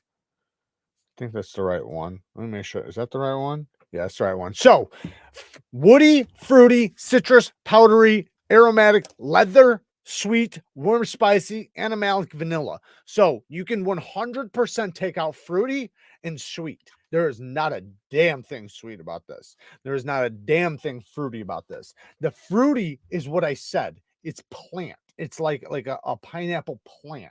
That's what you smell. The woodiness, yes. Woodiness, citrus, 100%. Powdery,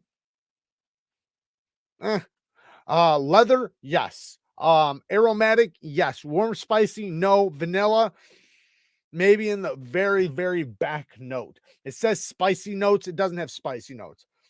The fruity notes are, like I said, it's going to be like the fruit plant type of note. Anyways, really, really good shit. I personally like it. It's really grown to me.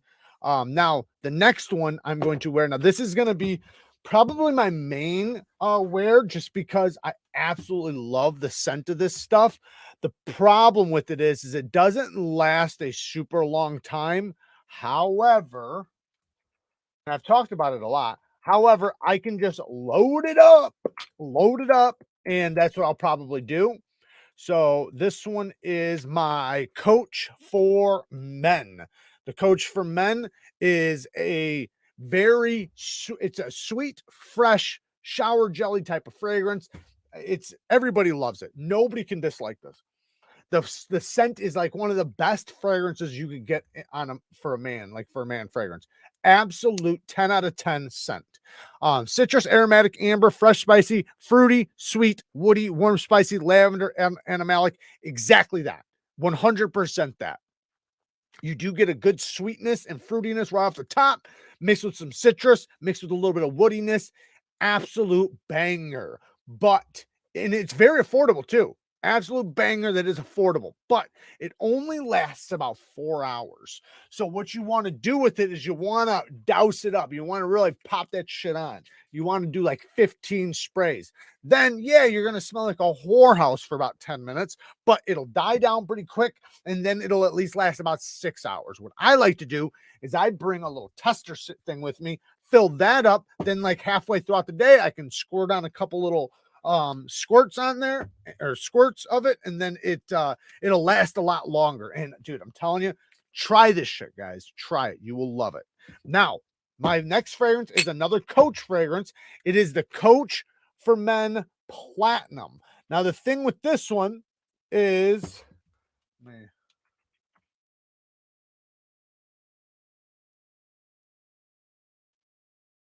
The thing with this one is it's a leather fragrance. Okay. What the hell? So it's a leather fragrance. You see, it's woody, fresh, spicy, aromatic, vanilla, powdery, sweet, fruity, warm, spicy, musky, and leather. Okay, so the leather is a suede. I know it says it's at the bottom, but it's at the top. It is a very, very good leather fragrance. So it does have a little sweetness to it, but not like this. This actually has a sweetness to it. This is more of a, it's very, very light, very light sweetness. A little bit of vanilla, you do got that. The fresh spicy, yes. A little bit of powdery, a little bit of sweetness, a little bit of like it's literally exactly what it says, but it's a lot of woody and a lot of leather. That's what it is. Okay. So just think of it like that. Leather and wood. That's what it is. When you spray it on, you're gonna notice the suede, right? And then it has the other notes in the background. Take these two and pop them together. Holy shit. A whole nother animal comes into play because let me take this down. So when you add these together, so what I do is I'll do the leather one first, never second, first, then the fresh one on top of that.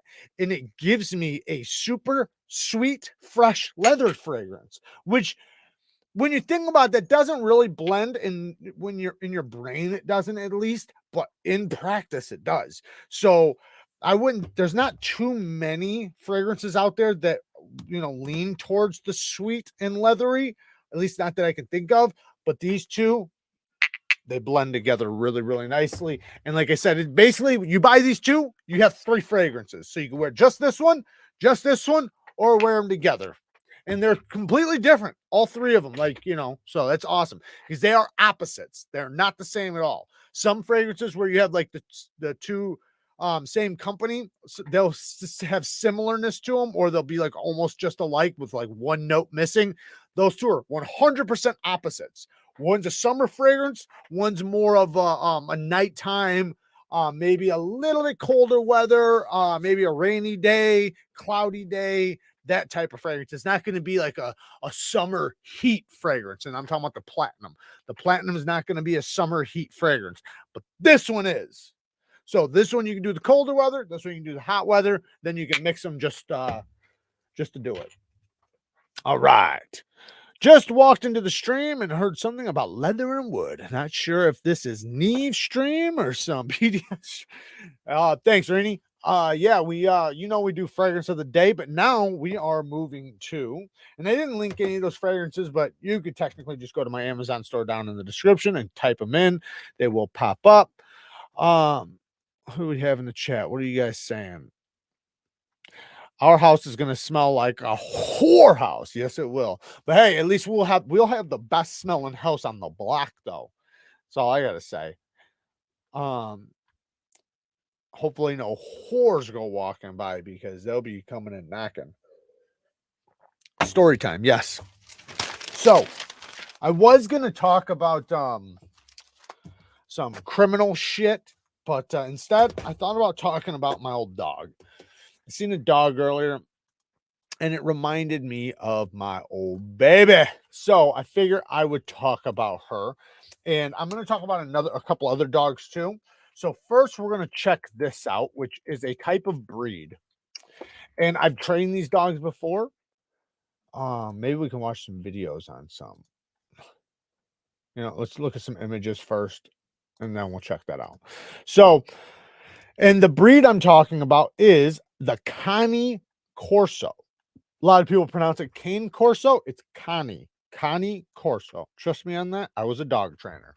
So the Cane Corso, absolute beautiful dog. It's a type of Mastiff. I absolutely love Cane Corsos. They are such good dogs. Like not even like just they're super tough. They're super obedient. They have a little bit of a work drive to them that's really good. They have an awareness of being with you, which I love. And a lot of dogs don't, some dogs don't have that. And what that does is it makes it to where you guys are partners. And that's why I love Mastiffs, because almost all, not all, but a lot of Mastiffs have that.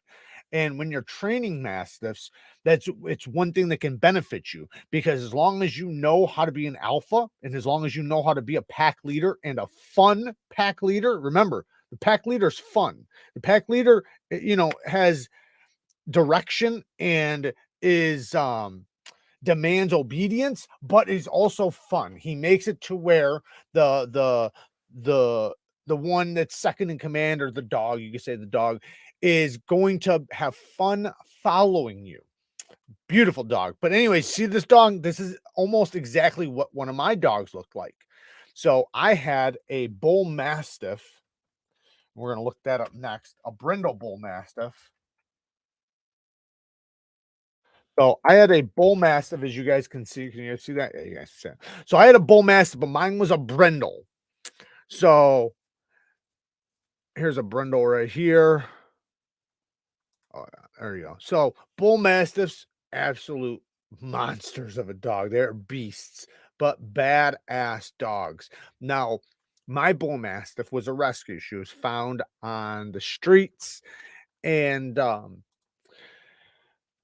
cop had found her, and my family took her in, and then I wound up taking her in, and she wound up being the best dog I've ever had. And I've had a lot of dogs, but I mean, this dog, let me tell you guys, this dog had so many friends. So many people loved this dog. Like, I could be driving down the street and my dogs had to be hanging out the window, and people would drive by and know her and literally scream at her, wave at her. And I'm not talking about like every once in a while. I'm talking about every time you went riding around with this dog, because she knew everybody. Because like, I took her everywhere, fucking everywhere. But then I'd also let my dad take her everywhere, and my dad knew everybody. So everybody knew her from being with my dad too. Now, this dog, I trained her for guard work. We'll talk about that maybe a little bit, but she was an absolute amazing guard dog. Like, she had the best social awareness of what was okay and what wasn't, right? Maybe a little bit in her upbringing, she, had, a couple times where it was, a little iffy. Like, one time my cousin came to the house, and the door, bull mastiffs are big fucking dogs. She was about 120 pounds. So my cousin's at the door. She's a girl. She's a blonde. And when my dog was younger, some reason she had a problem with blondes. I don't know what it was, but she fucking hated blondes. If a blonde girl showed up, she'd go ape shit. Well, my cousin Rhonda was a blonde, came up to the door, and I had a pit bull and I had my bull mastiff. And the pit bull, my cousin knew and was like really good friends with. She didn't know my Gira. She didn't know my the bull mastiff. And so I said, hey, be careful. And she goes, why? I'm not worried about, Brandy, which was the pit bull. And I said, I'm not telling you about Brandy. And then all of a sudden, Gira came around the fucking down this spiral staircase and seen her and goes, "Ooh, ooh," and she starts going crazy. Well, my cousin tries to run, not run like from the dog, but run out the door and shut the door, right? It's a bull mastiff. You're not shutting that door on that bull mastiff. Not if it makes it to the door, right? If it's a big wooden door, maybe, but this was a screen door.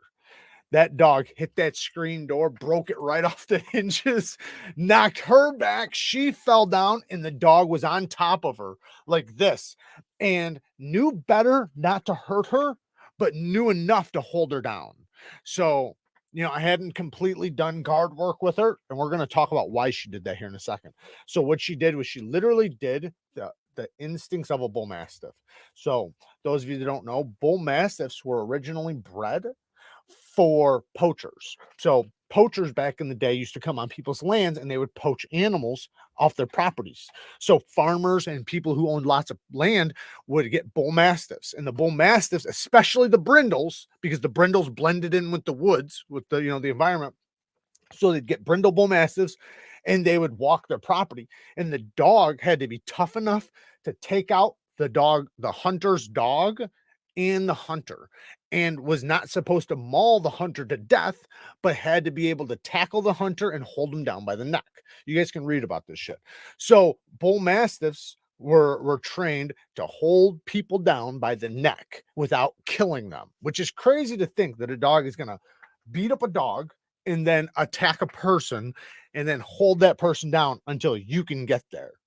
Right? Because, you know, obviously you're there. You're just not going to make it there as fast as that dog will. So the dog will get there, take care of business. Then you got to show up next as backup. And she basically just went into full instinct and did that to her. And I obviously called her off, and she was so good though. This dog, listen to this stuff this dog could do. This dog could open doors, could shut doors, wipe its own paws. So I could tell it, hey, Gira, go outside or come inside, right? She'd open the door. I'd say, shut the door behind you. She'd shut the door, and then she'd start spinning in circles to wipe her paws off. She could flush toilets. She could play dead. She could retrieve things. She could do, like, I think at one time I counted, which I know I you know, I lost count eventually, but there was like, I think she knew over like 56 commands, like just an insane amount of commands. Like you could tell her left, right, back up, you know, like just about anything, you know, all the other stuff, roll over, sit pretty, you know, stuff like that. But then she was really good at guard work. Yeah, the origins of dogs are very, very interesting. But see, because since I used to do dog training, it's something you have to learn. You have to know it because that's the best way to understand a dog, to train them. If you understand what they were built for, then you understand how they're going to be and the best way to train them.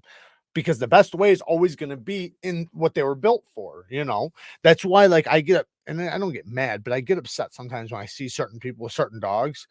It's like, why the fuck do you have that dog? Like, and I can just look at him and say, you're not doing, you know, the things that dog requires for people to do to keep that type of dog. So why do you have it? Why didn't you there's 1,000 dogs you could choose from. Why do you choose the one dog or the 1 out of 5 dogs that nobody would recommend, right? At least nobody with any brains would recommend to somebody who's not doing A, B, C, or D, you know? My Cocker Spaniel Shepherd mixed used to ring the doorbell to announce that she wanted back in. It's smart.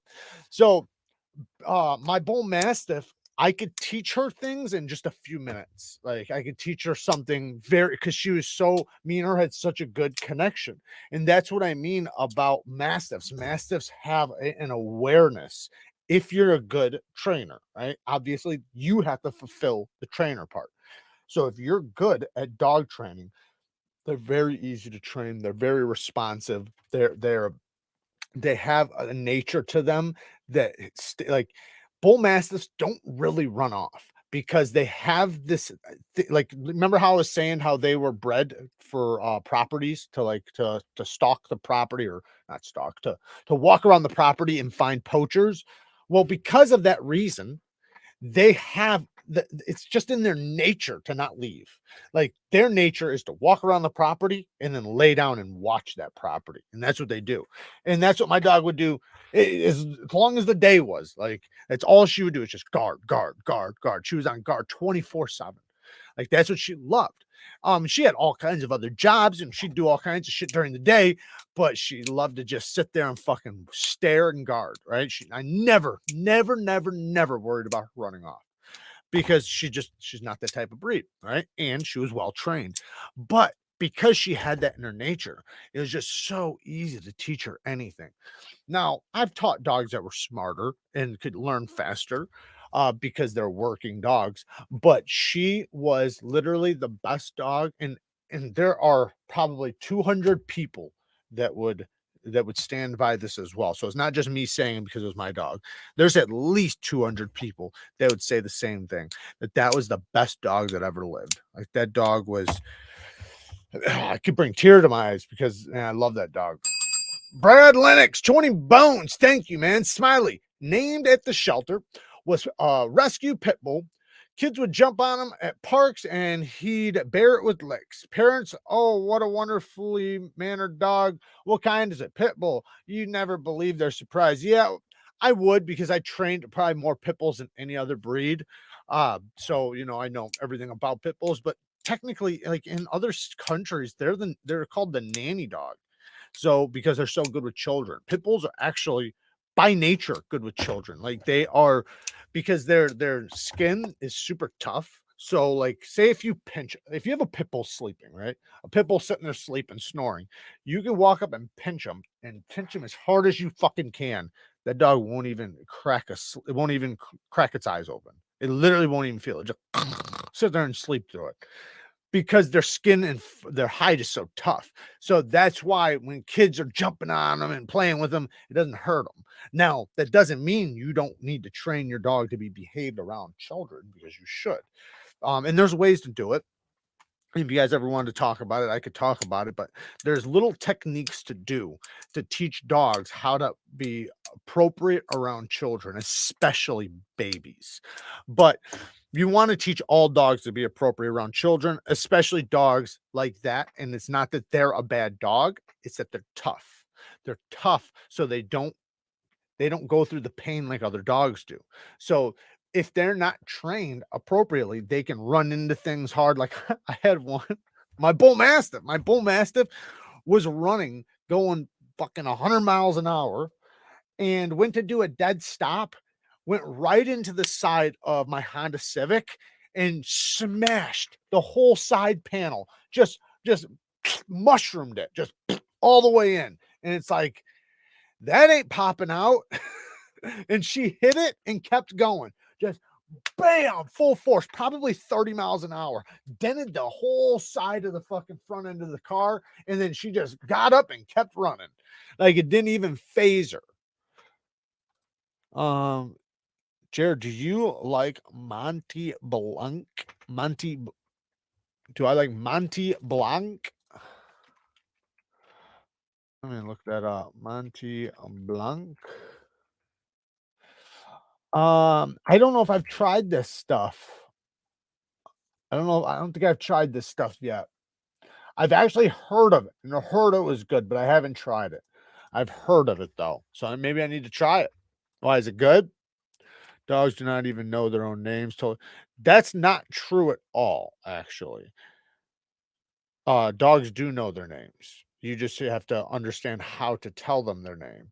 So dogs, 98% of all communication with a dog is body language. So that's their number one way to communicate with a dog. Like, I've had to train so many people to understand dogs. That's what I did, right? Because training a dog is easy. I can train a dog to do anything. I can train a dog to pretty much understand anything. But the people that own the dog are the hard part, because they're set in stone. They have their own behaviors, and they don't realize what they're saying to the dog. So the very body language that you use is the very language telling the dog to tear apart your shoes, to eat your garbage, to hurt people, to bark constantly. And you don't even realize it. Right? Your dog's like, it's like this. And I like to use this one because it's easy to understand. Mailman walks up, right? Dog starts barking. You start yelling at him to shut up, right? Mailman leaves. Dog looks at it like, I did my job. The mailman came, and my barking made him go away. You joined in because you're fucking yelling, right? But the mailman left. So to the dog, he saved the day. He did his job. The mailman would have fucking came in and killed everybody if it wasn't for the dog, right? But thank God he was there, right? And every day that mailman comes, every day the fucking mailman comes and tries to get in this bitch, right? And I gotta be here. If I'm not here on this couch at fucking 11:30, this guy's coming in here. So, and that's the way they think. So, but if you could, instead of yelling at the dog to stop barking, get him to actually be quiet without yelling, right? Be calm about it, and show him that the guy will leave even without him barking. He'll never bark at him again, because he'll realize, like, oh shit, this guy is always going to leave. He has to see it though. He has to actually be quiet. So you need to relax your dog and sit there with him. And every time he goes to bark, settle him down. Don't yell, right? Because yelling just sounds like barking to the dog. And there's a million other things I could bring up, like, that people just literally do, and they encourage. Like, here's one for an example, right? Dog jumps on you, you push him down, right? And you're like, stop jumping on me. Well, you're telling the dog to jump on you by pushing him off. You're literally telling the dog, jump on me again. You don't want to do that. What you want to do is turn around. So when the dog goes to jump on you, you don't give him attention. turn your back. Now it might take a little bit because the dog's so used to you pushing him off. So you want to turn your back and show him, I will not play with you if you jump on me. Then when he sits down, give him attention. Right. So what you're doing is you're teaching him, for the good behaviors, I give you attention. For the negative ones, you get nothing. So people always jump into discipline, and the thing is they don't even know the first thing about disciplining a dog. You have to understand how a dog thinks to discipline them. Disciplining them isn't the way like you discipline a child. It's completely different. So a dog doesn't understand and remember, they're a dog, so they're going to do dog fucking things. There's normal things that a dog does that you might think is bad, right? But if you can communicate with the dog that you don't like that and that's not good, they most likely won't do it. They're most likely, any bad behavior a dog does, almost every bad behavior a dog does, the dog's doing it because they think they're supposed to. And you don't think so because you think you walked in and you were mad and he put his tail between his legs that he knew what he did. And it's just absolutely so far from the truth. What happened is like I was talking about earlier, dogs, they see body language. That's what they listen to. So the whole time when you're communicating with them, they're looking at your body language. That's why, like a good dog trainer, like every dog I've ever trained, I didn't even have to talk to communicate with them. I could get them to heel, sit, roll over, stay, come, do everything without ever saying a word because it's all body language. So you can add in words to it. So then you can also use it without the body language, right? Like you can call them when they're around the corner or something like that. Or you can tell them to go check the perimeter or something, right? But when you understand the body language part, you can communicate with them, and it makes it to where now the dog actually understands what you're saying and can, now you can actually teach him what's good and what's not good, what you like and what you don't like. But the body language, when you walk in and you're angry, you don't realize that not only is every fiber of your being saying I'm mad, you smell mad. He can taste it. He can taste it in his mouth that you're mad. Even if you try to fake like you're not mad, you'll walk in, the garbage is all over the place. He tore apart the garbage and you're fucking furious, right? He can smell it. So that's why as soon as you look at him, his tail's already between his legs and he's sitting there scared because he can smell it on you. And you are fucking don't understand. And I'm not trying to be a dick, but you don't understand that the dog has no idea what he did wrong. All he knows is you're mad. That's it. And you think that he knows what he did because his tail's between his legs right when you walk in. Oh, look, he knows what he did because look at him. His tail's between his legs. Look at him. He's running from me or whatever the fuck you're going to say. That's all bullshit. He doesn't have a clue what he did wrong. He just knows you are mad. And every time you do this behavior, every time he smells it, every time he tastes it in his mouth, that anger from you, he gets in trouble. He gets yelled at. So the better thing to do to discipline him is to show him like it's the little details, right? Say if I tell a dog, if I have a garbage can right here, right? Garbage can's right here. I put a steak on top of the garbage can.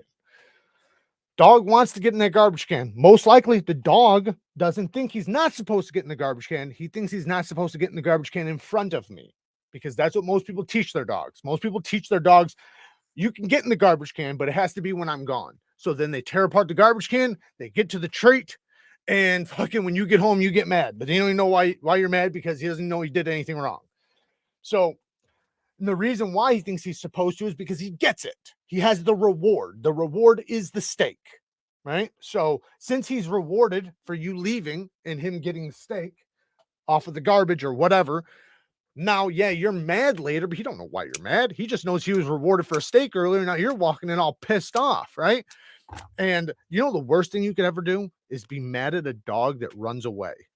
If a dog runs away from you and he comes back and you get mad, I don't care if he ran for fucking 20 miles with you chasing him and getting asthma attacks, and then finally walks up to you, you praise him. Because that body language that you use right when he walks up to you is what he's going to determine whether or not he ever comes back again. All dogs that I've ever seen run away from people will have no problem coming right to me. I could walk them on the side of me with heel. It's just they don't trust that the person that's calling them isn't gonna beat their ass for coming back. So it's a game, right? Why would I come back? If I come back, you're gonna get mad, right? Well, with the garbage, right? Let me just, I know I jumped all over the board. With the garbage, right? You have a garbage here. Dog is next to you, right? The dog wants in the garbage. So when the dog's nose goes towards the garbage, you correct him. You give him a ah. That's a growl, right? All dogs understand ah, because ah is just a growl. So since they were puppies, their mother did that. That's what the mother dog did. That's what the bitch did to the puppies. She'd growl at them when they did something bad. Same thing with you. Use the same notes. Ah, it's just a growl. So when the dog's nose gets in the garbage, ah, you do that. He takes his nose away. Then you praise him. You praise him and you tell him he's a good boy because he took his nose away. He did what you asked. This is the worst part to people training dogs, and they don't understand. It's those little behaviors you have to reward for them to understand the yes and the no. The yes and the no part is the biggest thing to training. Teaching them no and yes. Yes has to be given with reward. Otherwise, how does he know he did it right? Right? You can say good boy, but the best thing to do, I mean, if you don't say good boy, then he doesn't know. So you have to, like, say, a lot of people will be like, ah, get your nose out of the garbage, and the dog will turn away, and then the person won't even say nothing, right? They just leave it alone after that. It's like, well, the dog did exactly what you said.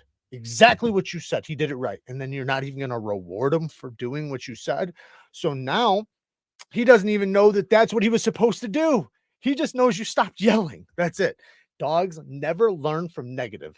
Remember that. I can't say this enough. A dog never learns from negative. They only learn from positive. Dog training 101. They never learn from negative. They only learn from positive. So when you say, ah, no, you didn't teach him anything. The teaching comes from when you can say, good boy. Yes, you did it. You know, when he takes his nose out of the garbage, and then you say, good boy for listening to me. I said, ah, you took your nose out. Good boy. That's what I want you to do. I want you to know you can't put your nose in that garbage. Right? Now the dog starts getting the hang of it. Oh, he doesn't want me to go in the fucking garbage. Right? But to you, you think it's so common sense, like, because you get mad that he's supposed to listen. It's not how it works with dogs. Dogs don't think like that. So you got to understand, like, how a dog sees the world and how he hears it, how he smells it, how he tastes it, and how he looks at you.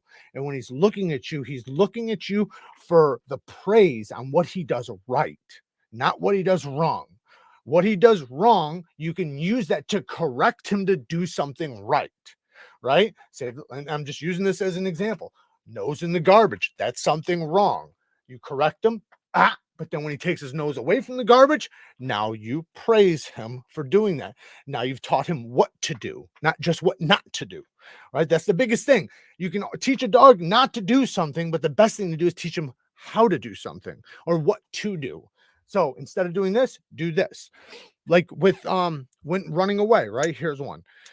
You do recalls, right? You call your dog, especially at the beginning when they're younger. This is the best time. When you call them, get them to come to you, praise them, give them a treat, walk off, right? Always walk off from your dog. Never follow your dog. Always walk off. Make your dog follow you. So everywhere you go, the dog's always behind you, following you. Say if the dog wanders off, that's okay. Let him wander. But recall him. Recall him. And when he comes to you, don't throw him on a leash. Recall him, give him a treat, let him wander again. What you're doing is you're creating a relationship from trust, where he's going to trust that when you call him, you're going to, one, have something good when he shows up, and two, not be a fucking dickhead, right? Because the biggest thing is, if you're a dickhead, he won't come back. Now, just like with potty training, right? People think like the old fucking rub their nose in the fucking piss and like discipline a dog for going to the bathroom. You're literally teaching your dog to never go in front of you again. That's all you're doing. You're just teaching your dog to never, ever use the washroom in front of you. What you want to do is you want to not do, if he shits or pisses in the house, clean it up because it's your fucking fault. If you want to slap anybody or get mad, slap yourself because it's your fault, right? Should have took your dog out after eating and drinking. But accidents happen, right? Especially during learning. What you can do is just make sure that the next one goes outside. Bring him outside and praise him when he goes outside. When you bring him in, if you see him eat and drink, know in about 20 minutes, he's going to have to go outside, right? Be on top of that. Make sure you're bringing him outside. Now, if you can form a habit of going outside 10, 20, 30 times in a row without an accident happening, now he's going to form a habit and he'll refuse to go inside. He won't go inside because, because he doesn't smell it in there. He can't smell it on the floor and he's not used to it. They get in habits. And if you have a dog that's habit is to follow you, he'll follow you till the day you die. If you have a dog that's habit is to listen to you, he'll listen to you the day he dies. If you have a dog that, that every time you yell, call, or you call him, comes to you, he'll do it till the day he dies. Same thing with everything else. Chris Jones with the 2 bones, late as fuck. What's up, brother? I was actually the last, you missed it. I think last week or the last live, we were talking about your fragrance. Thank you for showing up, even if it is late. I'm going to read some of these comments because I feel like I've been going in on you guys about dogs, but I see it so much, and I know it's easy for me because like I understand it, and it is easy for me, and I know it's not easy for everybody, but you gotta understand, I used to think the exact same way. I literally used to think like every single one of you, just like with the like rubbing their nose, like if they piss or shit, right? But then I learned what to actually do, and you did it over and over and over and over and seen the actual results and how the other way doesn't work. And now like I'm disgusted in myself and how I used to train dogs because I didn't know any better. Think about this. If a bully at school is giving you a swirly, right? Say a bully at school is giving you a swirly. Does that stop you from using the bathroom? No, it just makes you hide from the bully when you use the bathroom. Same thing with the dog with rubbing his nose in this piss. He's not gonna not use the bathroom in the house now. He's just gonna do it behind your back. So now you have to worry about him going behind the furniture and things like that. You want that dog to be excited to go to the bathroom in front of you. That is like one of the most precious things.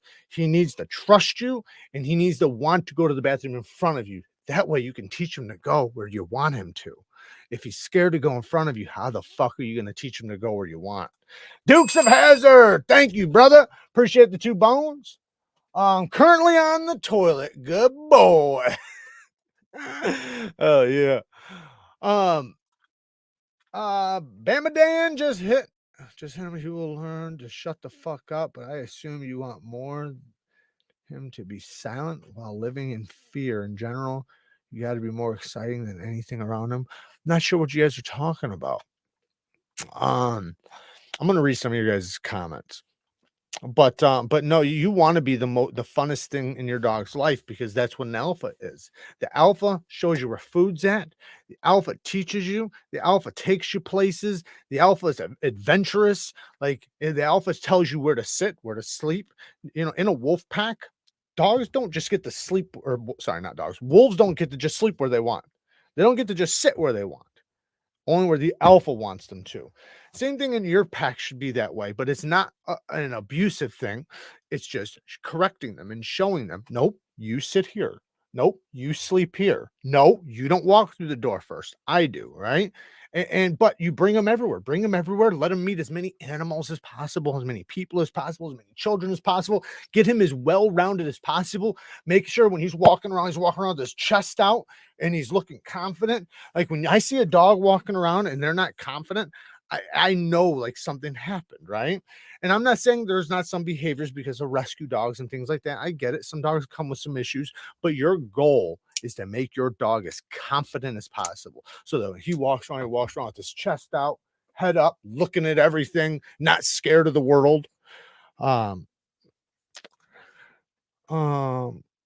That's easy. Stop following you is more complicated. That's easy. Stop following you is more complicated. Yeah. But if you're not leading them, they will stop following you. That's why you need to lead them.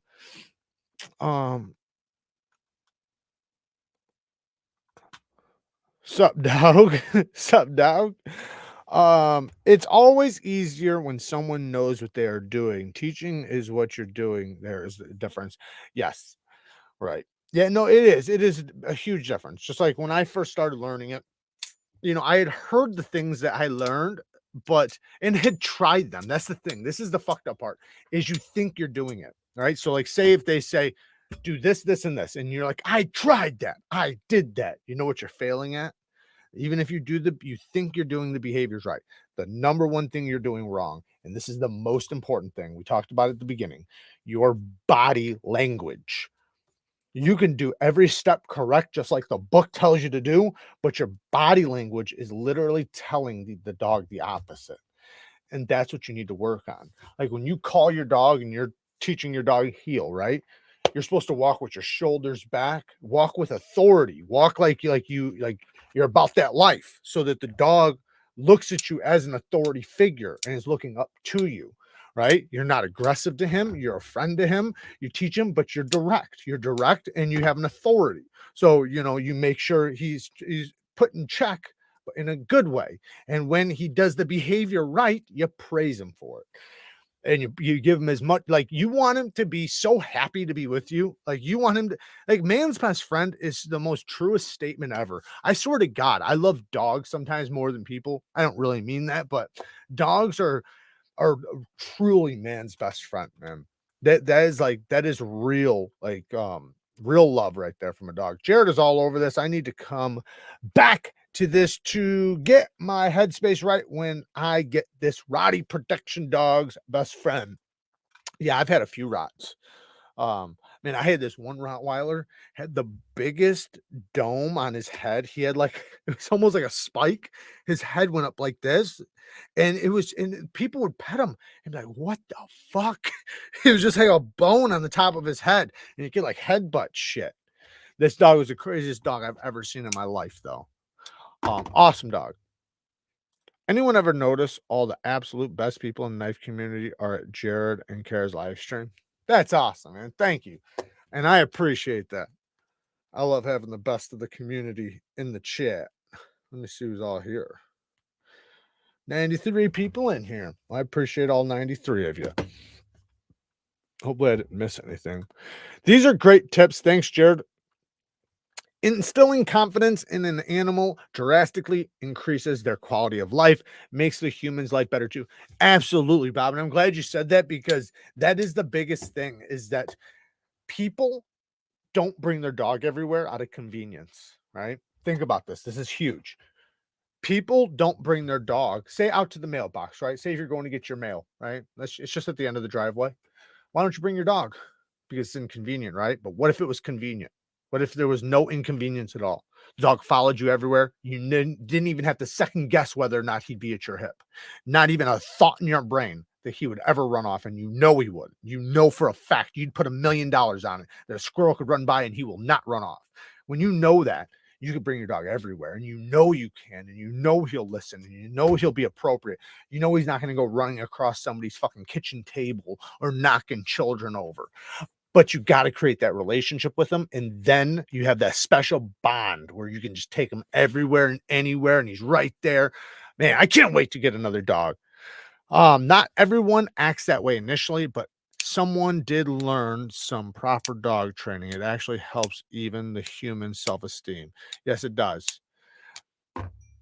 Yes, it definitely does. Dogs can be the best example of loyalty. They absolutely are. They absolutely are.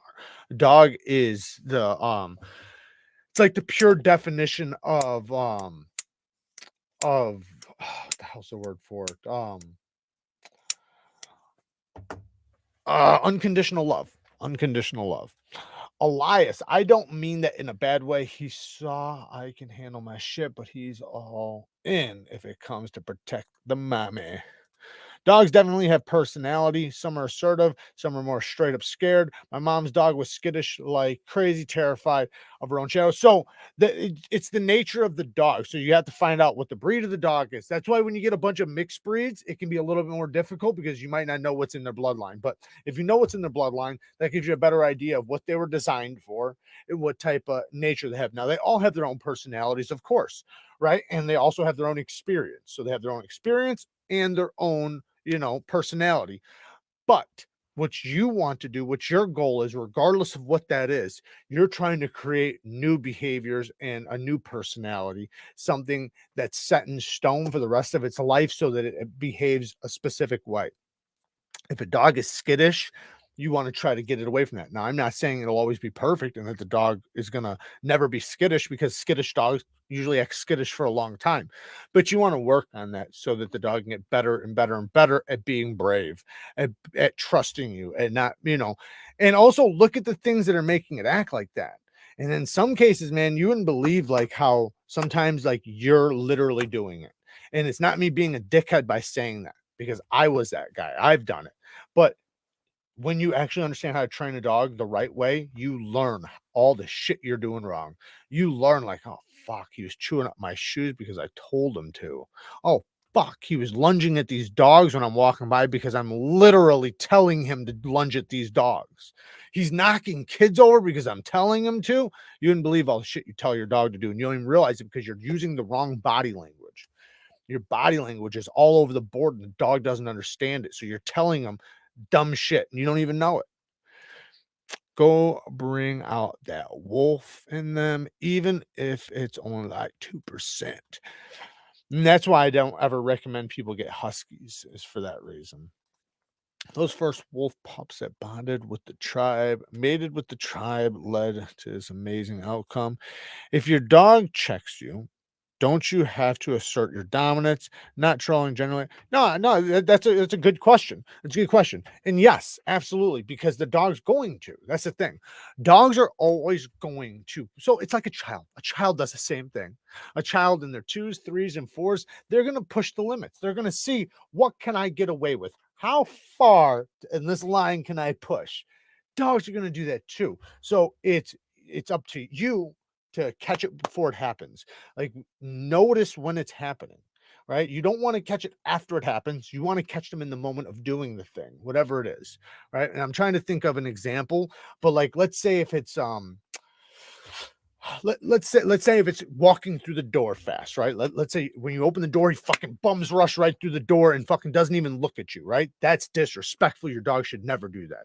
Your dog should look at you and say, what do you want me to do? You want me to go outside? You want me to stay in here? I'll stay here. Okay, I'll sit here. Right? That's how it should be. Dogs shouldn't wait for that door to open and jump out of it. You own the door. Remember, that's the alpha's job. The alpha's job is the door. And these little behaviors are the most important thing. But like, let's say that's happening, right? So what you want to do is you don't want to open the door and wait for him to do it and then yell at him. You've already lost. Let him go. What you want to do is you want to check him before. So right when you go to open that door and you see him getting ready, you check him right then before that door even opens. And then when you start opening again, he goes to go again. You stop him, right? Catch them right when they're about to do it. And that's the way you check a dog. You check a dog in the process, not after, not during, right when, like literally, like not after they've already taken the steps. Like, obviously, if you can catch them before it's too late, yeah, but you want to catch them, you want to watch their behaviors. Just like when you're walking a dog, right? Another dog walks by, dog starts pulling, lunging, barking at the other dog. You should have checked that shit a half a block before you even seen that dog. You've seen the dog coming, right? So when your dog starts pulling, give him a little check. Make sure you're not checking him too hard, because what'll happen is you'll start pulling and the dog will think you're in fear and now he needs to lunge. And that's what most people do wrong. Most people start pulling the dog back and the dog's pulling. Now you're pulling each other. The dog thinks we're both in this together. Instead, what you want to do is just give him a little check, just a little pop of the leash, and say, no, it's okay. And talk gentle. Let him know that the situation's okay. We're not worried about them. It's okay. Every time he starts to growl and starts looking at him, no, don't do that. Gentle voice, big shoulders, nice wide shoulders. But yes, never let your dog assert dominance over you. Here's the dominance things that you watch out for. 1, sitting higher than you. Never, ever let your dog sit higher than you unless if you request it. Now, if you are up on the couch and you say, hey, come on up here, boy, that's fine. You called him. But if you're up on the couch and he gets up on the back of the couch, fuck no. Get him down. That's asserting dominance. That's the ways dogs show dominance. So The alpha in a wolf pack always sits the highest, always. So you have to be the alpha. So you always sit and sleep higher than your dog, unless if you call him, that's different because you're letting him in, but he shouldn't do it without you saying it. Another thing, who eats first, right? Whoever eats first is the dominant one. Alphas always eat first. Eat your food, then give him some. Next thing is the doors. Like I said, the alpha has control of the entrance. If you were a wolf in a wolf pack, you would have control over the entrances to your nest. Same thing with your house. That's your nest. You have control over it. And the last thing, or actually there's a couple more things, but one thing that's very important is sex. Only alphas have sex. So, and humping is not a sexual thing to most dogs. In most cases, it's a dominance thing. It has nothing to do with being horny. It has nothing to do with some of them. Sometimes it is. Don't get me wrong. The dogs will hump like a motherfucker because they're horny, but usually it's a dominance thing. So you want to put that shit in check right away. When you see him humping, when you see him showing sexual tendencies towards other dogs, anything like that, put that shit in check. Your dog, unless if you're gonna bring your dog to breed it, don't be letting your dog do that stuff. And then same thing with like people and stuff. Don't let them dominate people. You pick and choose who you want to, because don't get me wrong, you want your dog to be tough. You want your dog to protect you. You never want your dog to fear anybody. And the reason why you don't like use newspapers and things like that, like roll up a newspaper and smack it at him, the reason why you don't do that is because, can you imagine if you did that to your dog, right? You roll up a newspaper and you smack your hand with it and you scare him with the newspaper. I could come and rob you blind with a fucking newspaper. That's what that means. I could walk in your house with a fucking rolled up newspaper and your dog will take off running while I'm robbing you blind. You want your dog to be confident and ready to take on the world. And if it ever came time for him to defend you, God forbid, you don't want him to fear humans. You want him to understand them. You want him to respect them and respect you. But in the process, when you do respect your dog, there's going to be times where you're going to tell him it's okay to growl at this motherfucker. Oh, it's okay to attack this. Like maybe sometimes with a squirrel, let him go fucking get a squirrel. Sometimes you want to let him do that, but you also want to be able to tell him no. Yes, you can. No, you can't. But if you never let them, that's when they start getting the drive and they start wanting to do it without your authority. So have authority and allow them to do. That's what I mean about the alpha being fun, right? Chasing a squirrel is fun. So take your dog to do it, right? Take your dog to chase some rabbits and things like that. And if he gets it, good. Let him fucking get it. It's in his nature to do that. But don't restrict him from it, right? Because then what you can do is you can teach him the difference. Like my dog, I could literally take my dog into a pet shop and she would love up to bunny rabbits and ferrets and birds and never harm not even one. But if I was in the backyard and I told her to get something, oh, she's fucking getting it. Jared, my mom's dog was pampered like crazy and skittish. A real princess. I know those. Trust me, I know. I have a lot of family members with the exact same dog. She pretended, when she had surgery, she pretended her injury wasn't healing to get pampered until she was caught doing it by the vet. Yeah. I mean, dogs are gonna, they're gonna repeat what works. Exactly like I was saying before. If what they're doing is getting rewards, then they're going to repeat it. That's why you want to make sure you're encouraging the right rewards, right? The right good boys, give them a treat, the attention, all those things, a toy, all those things from the good behaviors. And then you can control their behaviors. I got a rot. I wish I could train better.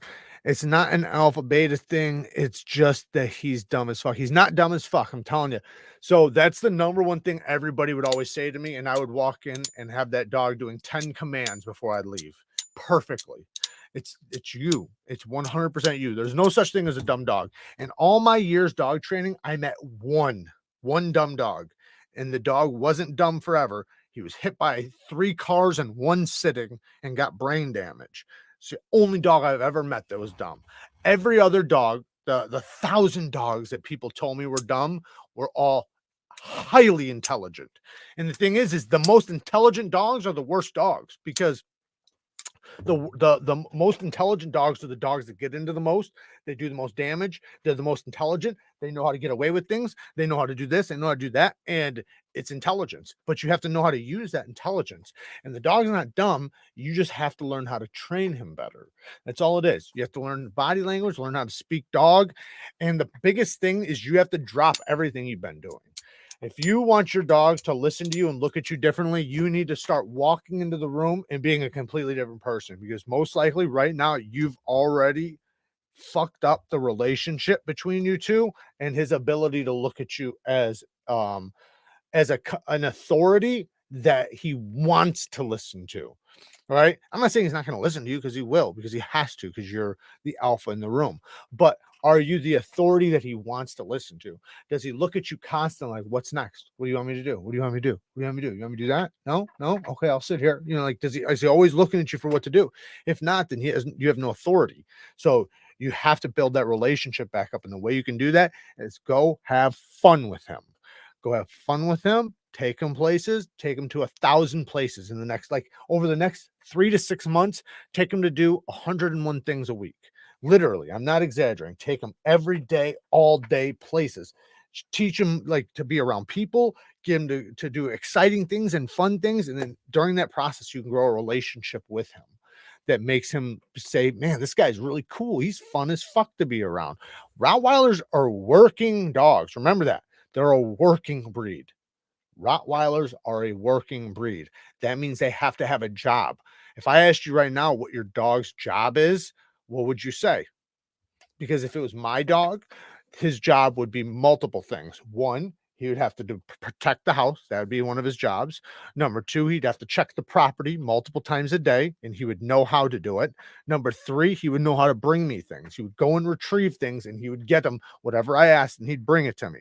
He'd also probably know how to throw things away too, because I'd teach him how to do that. He would know how to drag things if I needed him to. He would, you know what I mean? Like there's like so many things. Like I can go on and on and on. But he has to have some, right? If he has nothing, what is he living for?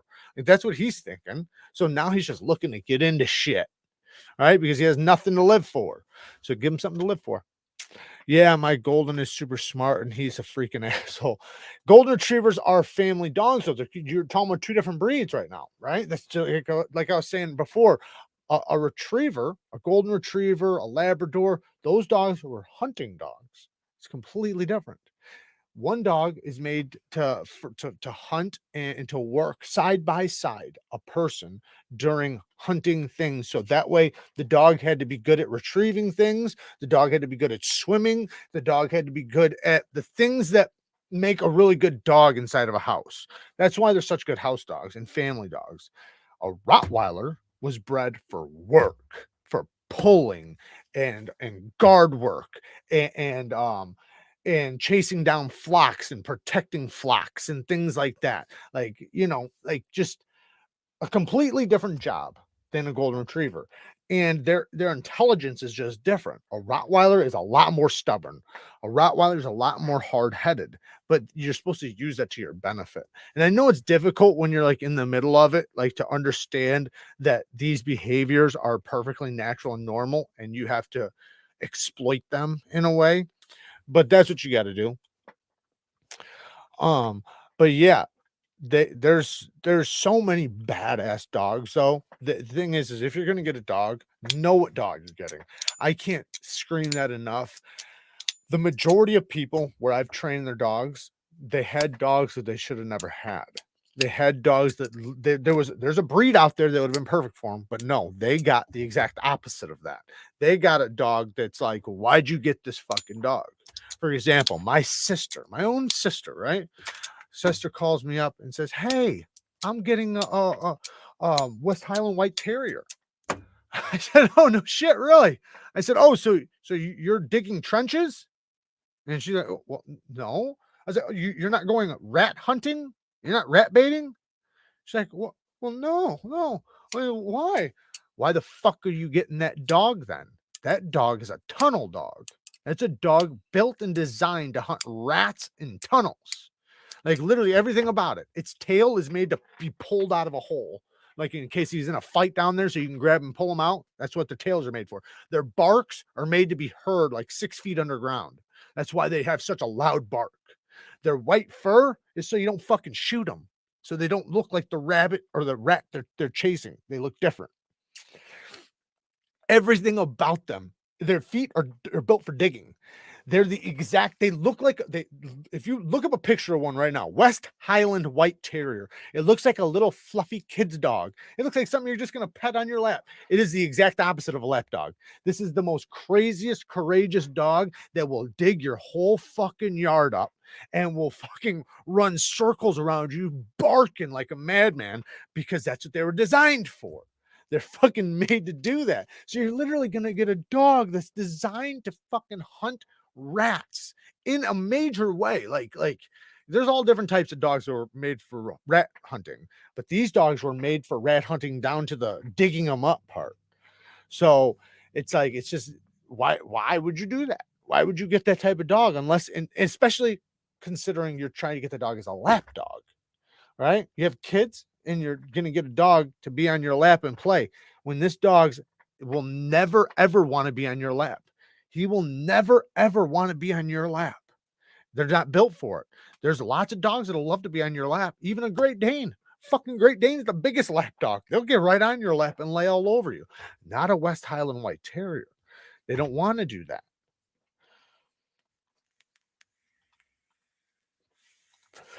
My aunt, that I trained a boxer that just passed away. Smartest boxer I've ever, because I trained it. Obviously, it's the smartest dog ever. But my aunt owned it, and she lived to, I think 15 or something like that. Maybe it was a little bit less, 14, 15. But I trained that dog. Man, that dog was so smart, man, because my aunt listened to everything I said. She was literally the best person I think I've ever trained as far as dogs wise, because you always have to train the people, and she listened to everything perfectly. And this dog was the best dog, best fucking dog. Dog never put on a leash. Well, never had to be put on a leash. You know, she'd go on a leash, but she didn't have to. All right, guys, I think we're getting late. I think you guys heard me scream about dogs long enough. I stole a dog when I found out the owner fought it and fed it gunpowder, because he was, yeah, I've seen that shit too. I know, that's not good. Craziest dog I ever met was fed a lot of gunpowder, and this dog was dangerous, like dangerous beyond what's acceptable from a dog. This dog was a killer, was an absolute fucking killer. And it was one of the only dogs I ever looked at like that and thought, this dog is a killer. This dog, it has no off switch in it to want to be like, to be a dog, like a good dog. This dog was all kill. And I knew it when he would try to trick you into coming into his area. And he would even like pretend like he wanted to play with you. He'd wag his tail, have like a toy, but all he was trying to get you to do is go past that line. And this dog would, if he got a hold of you, he's probably going to eat you. It was a Tibetan Mastiff, which are very aggressive dogs already, if not trained right. And he was trained to be aggressive. You could consider him a junkyard dog. He was a real guard dog, but a guard dog that went beyond what a guard dog's supposed to be. Pure killer. Hey, Immortal, thank you for the 5 bones right before we get out of here. How would you recommend training an Australian Shepherd and Poodle mix? So the smartest dog I ever trained in my life was a heeler, which is like an Australian Shepherd. It's basically the same thing. So it was a blue heeler, but they are incredibly intelligent. So a poodle is the second most intelligent dog in the world. A border collie's the first. Okay, Australian Shepherd's right there too. So you have a highly intelligent dog. You have to work that dog. That dog has to have a job. If you can't give that dog a job, if you can't work with that dog hours a day, get rid of him now. Get rid of him, get a different dog, because that's a working dog. It could either be one, the best dog you've ever seen in your life. It's either going to be one of two things. That's it. Either one is going to be the best dog you've ever seen in your life, and everybody's going to look at him like, holy cow, I can't believe this dog can do so many tricks. I can't believe he's so smart.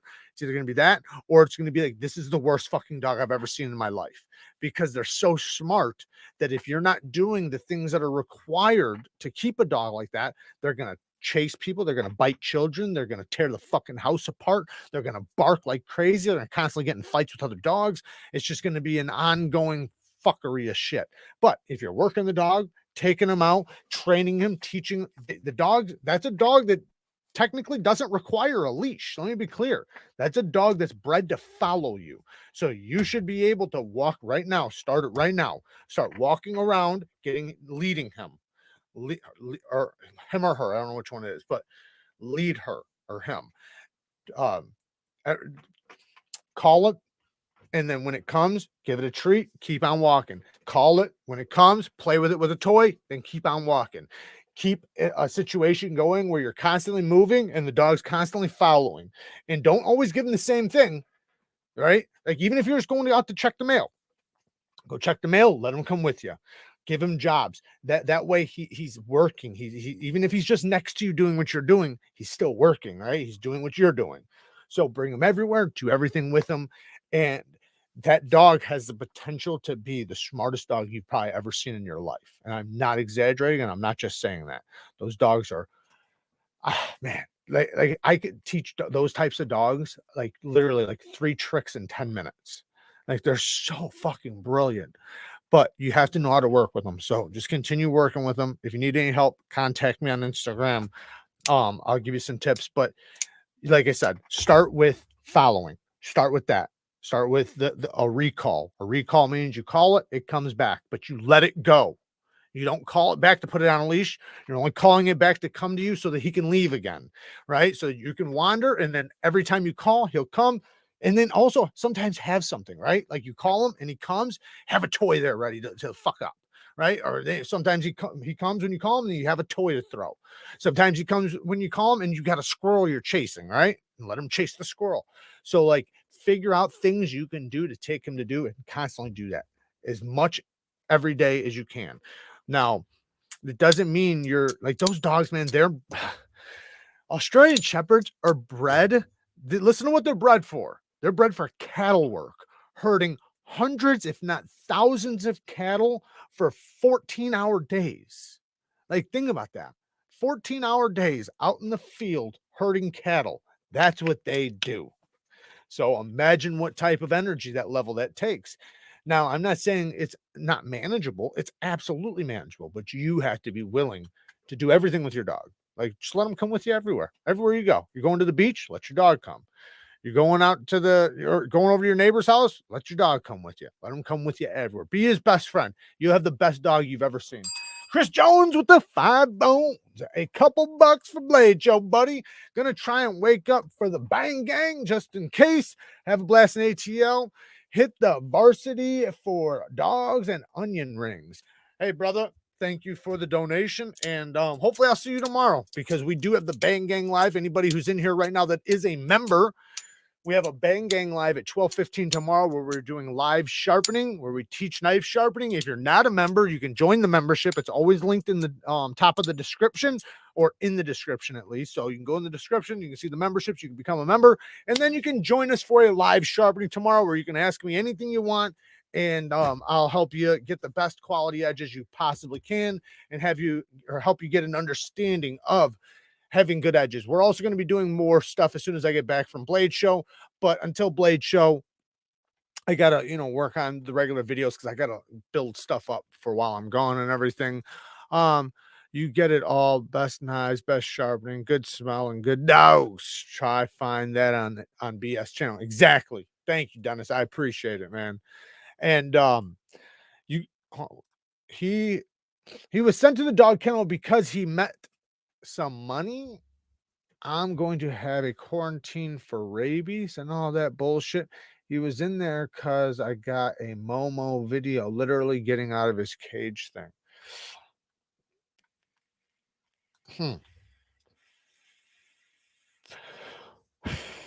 Just work with them. I mean, that's the best thing you can do. Just work with them. Are you sharpening on stones or one of those Benjamin? if there's something specific, if you're a member and if there's something specific you want me to sharpen on, just tell me, and that's what I'll sharpen on. If you're needing help with something, or if you're wanting some tips and tricks on some type of device. Otherwise, I was going to do stones, but I can do anything. You know, that's the beautiful thing about being part of the Bag Gang is I have all my sharpening stuff here. So you just name it and we can use it. Just like blade shapes, different steels. We do all that shit. Just got a SOCOM Elite. Got to sharpen that mofo next. Hell yeah.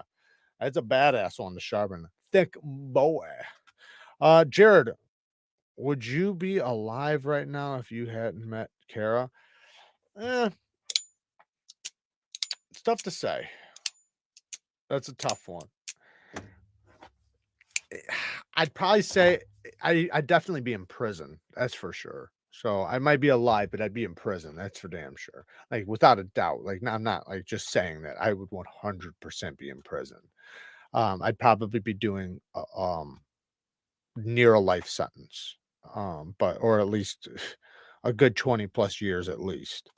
I find it hilarious when Jared catches the middle part of a conversation and tries to respond. Yeah, you know, hey, you guys are the ones having the fucking conversation without me.